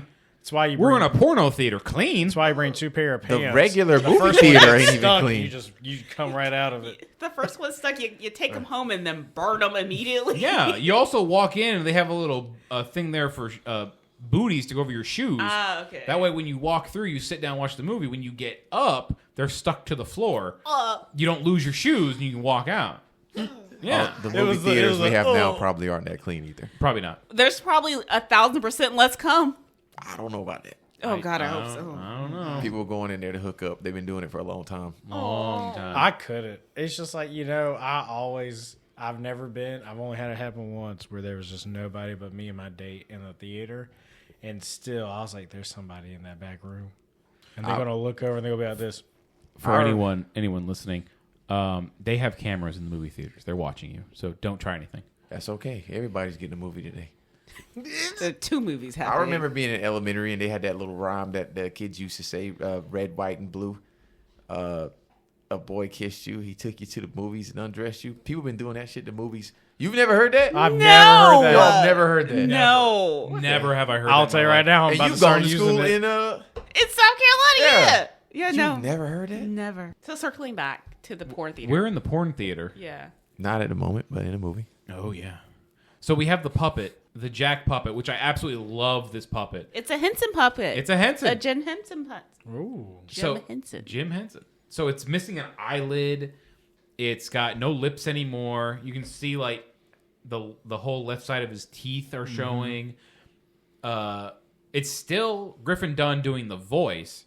He's still got the clothes on, the jacket and the jeans, and it's great. Even the puppet at one point reaches up and scratches its nose, and it looks very fluid for what they're working with. It's so good. I love this puppet. Oh no, it was. And this is where I thought it was a person in makeup. really Yeah. The first time I saw it, I did too. Yeah. Until they said Jim puppet? Henson. puppet. Jim Henson. There we go. Yeah, I thought it was him. Really? Mm-hmm. Yeah, it's a puppet. It's the whole thing. Griffin Dunn is out of this movie. Now Physically. I'm not gonna say the state of mind I was at when I watched this movie. Were you, Was green, it were you one- greening out? I can't watch movies like that anymore. Oh, Ever Because- since Ever since I Encanto. watched Encanto, the Disney movie, I watched it while greening out once. I hated it. I went back and watched it again. Loved it. And I watched it about 6 times in a month. I gotta put that on my list. It's a good so movie. good. It's good. Don't spoil it. Encanto. Encanto. Gotcha. It's about, 2022 it came out? Yeah. Yeah. About 2 years old. Yeah, we watched that in Hamilton. Like that was on repeat in the house. The grandmother did nothing wrong. Moving on. Shut up. The grandmother Shut up. is evil. Oh, my God. Never mind. I think I know what movie we're talking about now. So this is where they still have like their playful buddy banter because he goes, "Oh, you look terrible, Jack." And he goes, "Thanks, man." He's like, "No, I'm really glad to see you though." He goes, "I know you want to say, I told you so." He goes, "Yeah, I do, but I'm a good guy. I'm not going to. But I did tell you so." And he's like, "Why are we in here?" He goes, "Well, I have someone I want you to meet." And he's like, "This is Gerald, and it's the guy he killed on the subway." I don't blame Gerald for Gerald is asking. not No, happy. Gerald's he's mad. so pissed. Gerald was pissed.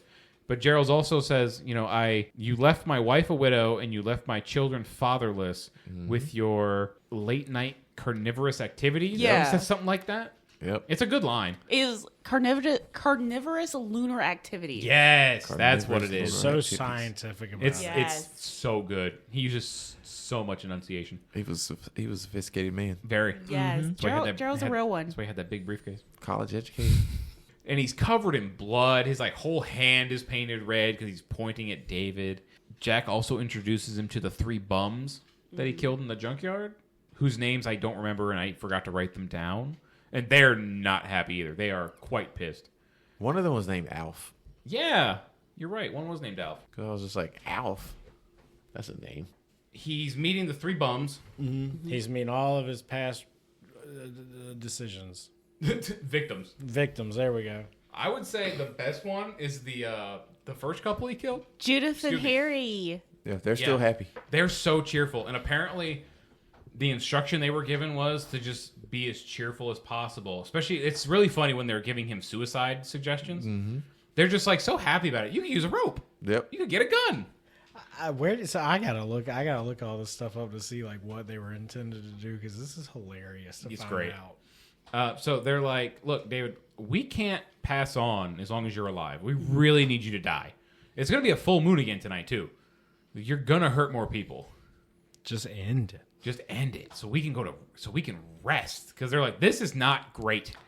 They're like 2 thumbs down. Jack's been begging you for almost a week. Almost a week. He's been alive for dead for almost a month. He was like 10 out of 10. Cannot recommend. And instead, he just chills in the theater the whole day. Watching the best porno. This is the best the part of the movie. world. This is so funny. The porno is playing. It shows it on the screen. Then you want to tell them what happens?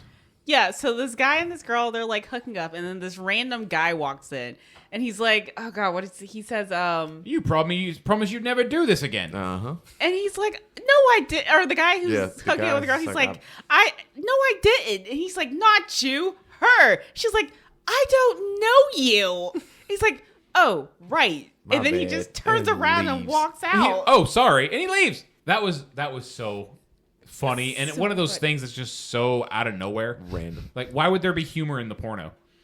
Why would there be humor in the monster movie? It's so funny. They just really stretched on all ends for this to Yeah. just throw the kitchen, everything but the Yeah, kitchen. I think scene they were into just this kind of movie. doing stuff at some points. They're just like, yeah, just put it in there. Fuck it. And it worked for me. I was like, that one didn't That was a good legitimate one. I laugh. didn't expect it. And this is where they start giving him suggestions to kill himself. Like, oh, you could use a gun. You could put it in your mouth. You know, you're sure not to miss. And he's like, "Great, thanks, guys. I appreciate your concern." And the 3 bums are being nasty to him. And Jack is like, "Come on, guys. He's my friend." And they're like, "Look, he might be your friend, but he's no friend of ours. Fair. Like, you could hang yourself. You could throw yourself in front of a train. You could get a knife." The one guy's like, "I know you could get a gun." Which is wild to hear. 1980s Well, it is London. England. They don't have guns there. They're not as common. That's what I meant. Like, 1980s London. did Like, he say I know where you get can a get gun." one? Which He says, is, "I know where you can get a gun." Yeah, I know a guy. Yeah, I actually didn't even think about that at the time. Yeah. This and at this point, he has his second transformation in the theater, sitting there screaming, shaking the chair in front. And it's just this random guy standing over him, Just staring not at him. reacting at all to what he's looking at. And we see a little bit more of the makeup because we see the claws of the wolf hand. It was so gross. Yeah, it was tearing through his own fingertips. just the nails on a chalkboard for me. Like, Nail just, trauma? Just Yeah. seeing that come Yeah. through. It was so. It was bad. He turns here. He starts killing people in the movie theater. They hear people screaming, and the lady out front tells the guy out front to go check. And he walks in, and he gets killed. Yeah. She's freaking out. The cops show up. And she's like, "There's a big dog in there. He's attacking people. Big dog." And Like she's having a fit out there on the she's having a street. fucking Cujo's in there. yeah. She was losing it. The cop goes in, and the cop sees the wolf standing over a corpse, gnawing on a guy. And he takes off. He runs outside. There's a big monster in there, a big dog. And they close these what look like wooden shutters to the entrance. And suddenly this crowd decides, hey, tonight's a good night to die. Because they just gather in front of the movie theater. They would not leave. The police is like, there's this murderous dog. Oh, it doesn't matter. I want to see what's going on. I hear screaming. It gets my attention. Yeah, I don't know. The crowd is huge. Like people are fighting to get into You don't understand.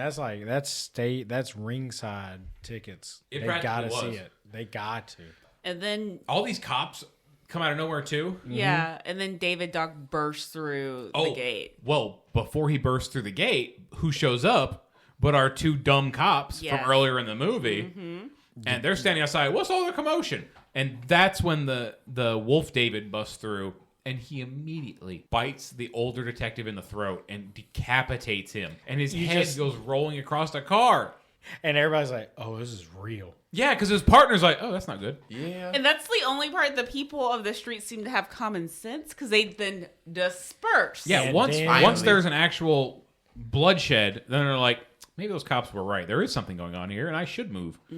I might be in danger. Now let's turn David's, movie theater room massacre into a citywide. Oh, he takes it to the catastrophe. streets, baby. Like And- poor Piccadilly Circus gets like massacred. It's the Blues Brothers pile up. It really was. And it adds, we see at least 5 new victims. And I wonder, and these are all caused by the car crashes. Like cars crashes into a bus, people go flying out of vehicles, people get thrown in front of cars.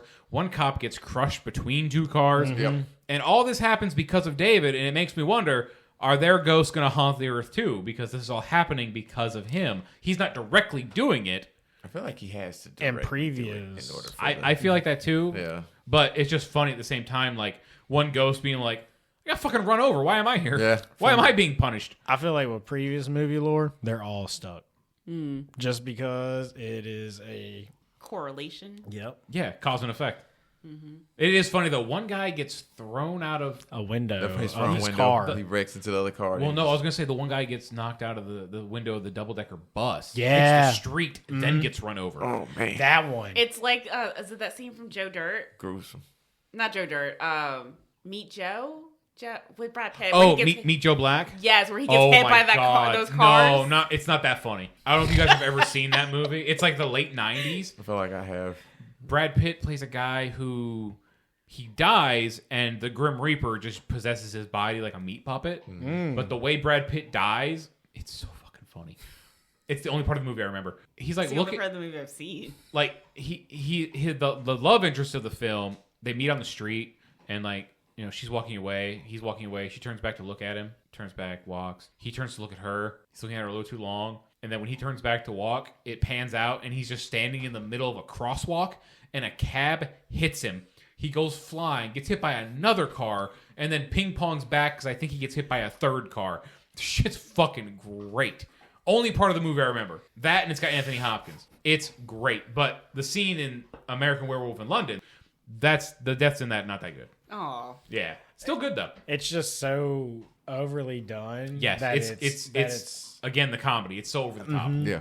But it makes sense for this werewolf being in downtown London. Like the amount of insanity that happens. I'm like, you know what? This checks out. This feels right. It's more believable than that empty subway. Yes. it is. Yes. Yeah. I have to watch it just to see all of the catastrophe. It was nuts. Yeah, one of the cops calls on the radio. He's like, get them down here, bring guns. You don't see the puppet a lot, Nope. but you hear the cops chasing it, and you see it from far away. You see it at the end of an alley, and one of the cops is like, "Oh, it's a dead end. It's not going anywhere." Because that's when Like you get a couple of shots of it, but you never really get a good look. No, Yeah. it doesn't hold on the puppet long enough for you to get a real good look at it. You do see it in some full shots, but it's for a second. and right when it goes down the alleyway, now it's her time to shine. Yes, because now Alex and Dr. Hirsch show up in a cab. These cops have it pinned at the end of an alley.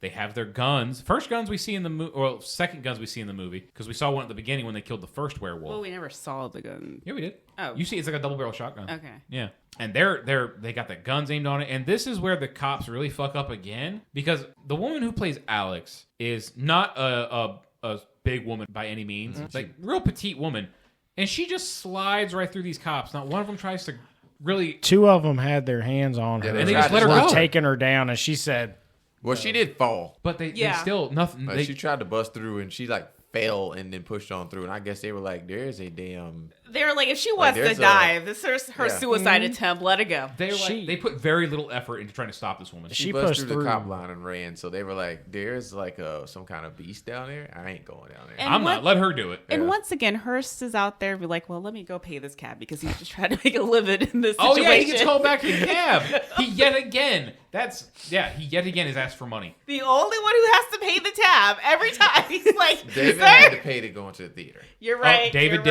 Right. Yeah. Yep. David did have to pay to go into the theater. He had to pay for that. With what money? Who knows? Dr. But I was like, what money? Did you steal it from Alex? She's a working woman. She is a working I have woman. no idea where he got that money from, but they didn't show him pull out any actual money either because they cut from the scene. Yeah, it showed him like He was patting fake. himself down She's with just his puffy vest. This costs money, and he's just like, "Oh, let me look for money." Let me look for these euros. And I'm like, "Yeah, I want to see this money too because you just came from the zoo and put those clothes on, right? So like, where's the money?" Mm-hmm. Once she gets through the police line, it's man, we are seconds away from credits rolling in this movie, and it doesn't feel like it at all. No, because it's just it's such an abrupt start to the action from going at such a steady pace of storytelling ish, and then now she's in here trying to save the day. Even though he said, I think the only person was it that can save him or kill him. Kill him. The only person that can kill the werewolf somebody is someone who loves them. And then it's like, it's like, here she okay, comes. but oddly enough, she's like, David, is that you? It's like, David, they're gonna kill you, David. And it shows the wolf like looking angry, and she says, I love you. And it shows a real close zoom up on like just like his snout and his eyes, and you can see them kind of unfurl. For it just looks a like split he's second. calming. like it's coming through to him. And just as quickly as that, him looking like he's relaxing, he like jumps at her, and as soon as he jumps, the cops unload on him. Those cops like wasted no bullets because and I'll they tell hit you him right square now, on. they were all on SWAT because those guys were sharpshooters. Oh, They yeah. hit him like 3-4 times. Missed her completely, and she was in the line of sight. Yes. She was dead center. I was trying to figure out how they didn't shoot her. They curved Right. the bullet. Angelina Jolie did. Yeah. But and then it immediately cuts to Alex like looking shocked, and when you see David again, he's back in his human form. And he Naked is as the dead. day he came in. He's naked yet again. This time he is dead on the ground. It cuts back to Alex for a split second. The cops kind of rush in.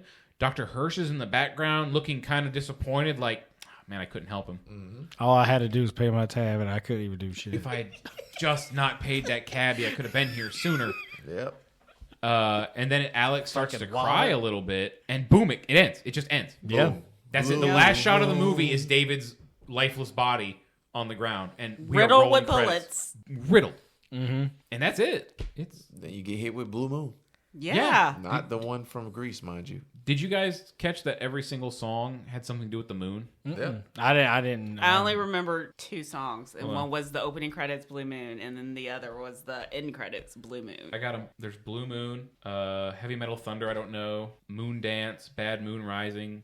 They went all in on this theme. Yeah. So many of the songs just had to do with the moon. Or at least had the word moon in them. I wish I could have been a part of this production. Would have been great. They They probably wouldn't let you in though because you're an American. They have plenty of those over there. Yeah, they don't. It's true. They would have Griffin done you. They went all in on the theme. I'm for like, this no, one. it's fine. My dad's side's from Holland. What'd you guys think of it? I'm not gonna lie, I hated this fucking movie. For real? Yeah, I watched it, I was like, damn, this is not great. It threw me for a loop. I love the it's hard to say because no, it didn't grab me at all, story wise or anything. But it was such a relief of a movie to where I could watch it and not really worry about thinking, trying to follow, and it just gave me laughs even though I didn't think I was supposed to. Yeah. It was just for me dumb. It was a dumb But movie. an enjoyable dumb. Oh, it was absolutely. I am going home tonight watching it. It definitely felt like it was before they really started to worry about the plot and the story of the movie like a lot. Mm-hmm. I felt like it was kind of like from that. Because I felt like it was missing. I was missing something. Silver bullets. I think Yeah. silver bullets. He even mentions that when Oh, they're in wow. the theater. He's like, "Do I have to use silver bullets or something?" And Jack says, "Don't be silly, David." The It's like romance. he's talking to a ghost. That romance was not built up. That shit No, was at all. Now in a normal circumstance, it's too rushed, it's inappropriate. But as all the other goofy things in this movie, and we talked about earlier It fit. how a lot of things in this movie come out of nowhere, like the wolf attack at the beginning, the ending just abruptly happens, the transformation starts. The love story kind of fits in with that because it comes out of fucking nowhere. Imagine if it was 2 hours. They could have done a lot. I think they could have done a lot, but I think this movie is perfectly fine Yes. at an hour and a half. I feel like this movie could have been cut down to like an hour 15 if Oh, they yeah. really wanted to. There is a lot of moments in this movie, like a lot all of the stuff random he's walking. pacing in the apartment. Yeah. But I think, for me personally, the thing I disliked most about this movie is the abrupt ending.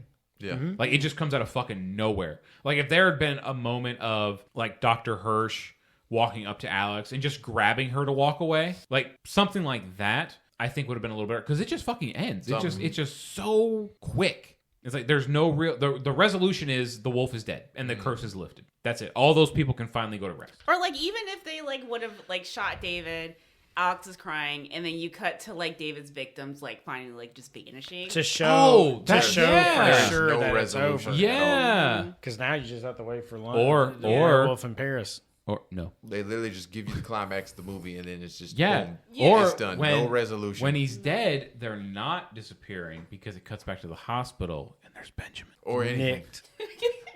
Benjamin's the wolf. He's got the little yellow thriller eyes now. Teen Wolf. Teen Wolf in London.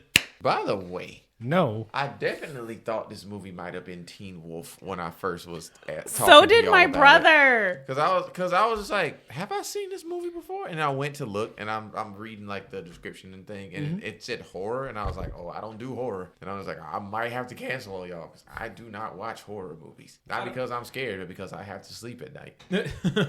I'm not big on horror movies either. Let me phrase that. I don't mind some horror. I don't like gore. Like, I am not into the Saw movies. They're just torture porn, the movie. Evil Dead, stuff like that. Yeah, I'm not into that. If you give me a good movie like The Shining, The Shining is technically a horror movie, but it's all atmosphere. Very little scary shit I happens. feel in it. thriller and suspense. Like, you know what I mean? I want to ask you guys a question. Do you know how much the average movie ticket would cost you in 1981 in America? 15 cents. $1.25. Wait, you said what? Yeah, what year? In 1981, the year this movie came out. Oh, 81. So it. Corey went way back. I don't know He heard what I- 1881. So in 1981, Jeremy, you want to guess? Throw your hat in the ring. I don't know, like $2.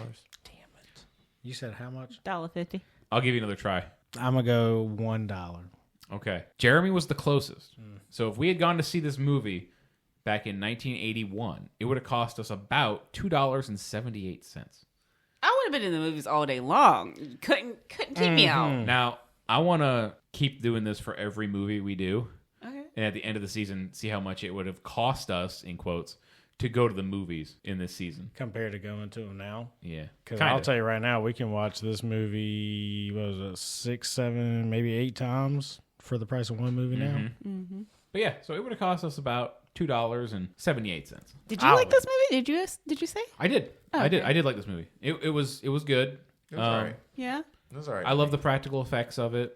I liked the goofiness of it. It was Yeah. goofy and over the top for most of the movie. I like the characters. My biggest complaint is just that really sharp ending. But again, my favorite character was The doctor. Dr. Hirsch. Dr. Hirsch, best character of the movie. Such an underrated character. You know what I think kind of He's still alive No, he's not. In real life, in real life. He's in probably his still- 90s. You know why?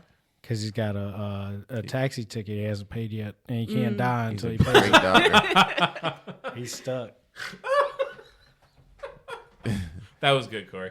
That was good, man. I like that. I feel like the music they used throughout the movie kind of helped it feel a little bit like more Realistic. light than Yeah, movies are because now. it's like, oh, look at that. It's a silly werewolf Yeah. movie, and they're using Moon in every song they put in it. Yeah, There it wasn't was a like, lot you of know, ominous. movies you listen to now, they're just like, yo, we need this guy right here to do the music for this movie, and it's just got like it puts like really heavy like tones in the different parts and scenes that you watch. So it's just like, hey, we're putting this type of music in this scene. This is how you're supposed to feel when you watch this scene, Yeah. and that's for like every Well, scene almost. even the transformation scene, the song that's playing in that montage doesn't stop. It keeps playing, and it's not a scare. I forget what song it is, but it is a very inappropriate song for what we're watching. Like, he's screaming and writhing in pain, and he's turning into a monster, but the song is still playing in the background. It's very upbeat, very, like, poppy and old 1950s song. Yeah. Yeah. The way Jeremy phrased it, it keeps everything kind of lighthearted. Good energy. Yeah. So when it's not good what's happening on screen. Yeah. It's like they didn't want it to be that gritty. Yeah, in movies now, Dark. like the music really does a lot to dictate how you're supposed to feel in the scene. Where this movie is like, fuck it. We're going to make it goofy. Or the lack thereof of music or sound sometimes dictates how you're supposed to feel in the scene. Like a really serious scene sometimes now, they'll completely cut the sound out of them. Like there won't be any music or like talking or anything like that. Like you might just hear someone breathing as they're walking and down that the hall. really causes the audience that's watching the movie to also just The perfect example of that stop talking. is, I think, in like Halloween, the original 1978, when Michael is just driving around I've Haddonfield. never seen it. So when that's a good horror movie that's not gory. There's not even many kills in it compared to a movie now. But there's a great shot where Michael's driving around and you just hear the breathing through the mask. It's first person. Yeah, you see like through his eyes. You're seeing like mask. Like, Well, that's at the beginning. I was thinking more the part where he's driving around in the car and you see like it's almost like POV, but the camera's in the back seat. Right. So it There like we pans go. through the car and you see Michael driving, but all you hear is the. But what's great is seeing that kind of a horror character just driving a car in broad daylight and no one Says anything, and it even says the name of the hospital he escaped from on the side of the car. It's a good movie. It's genuinely good. He's just, who am I going to kill? Everybody. Whoever I can get my hands on, man, I'm happy to be out of that place. This is great. Yeah, but I feel like it's a lot of movies. There needs to be a good balance of when to use, when to use music, when to just let the ambiance of certain sounds kind of carry the scene, and when to use silence. Yeah, and I think this movie does a very good job of that. But real quick, let's get back to this so we can end this episode. The next episode we're doing 1994's The Crow, I can't wait. starring Never seen Brandon it. Lee. I've never seen it. This is going to be my pick for the next episode. This first episode we all picked together, seeing how none of us have seen it. And that's kind of the whole premise of the show. So we'll record that episode soon, and I hope you guys enjoy this one as our first episode that we've sat down to talk about a movie. I've greatly enjoyed it. We've been Getting to the Theater. I'm Adam. I'm Erica. I'm Corey. I'm Jeremy. All right. You guys have a good one.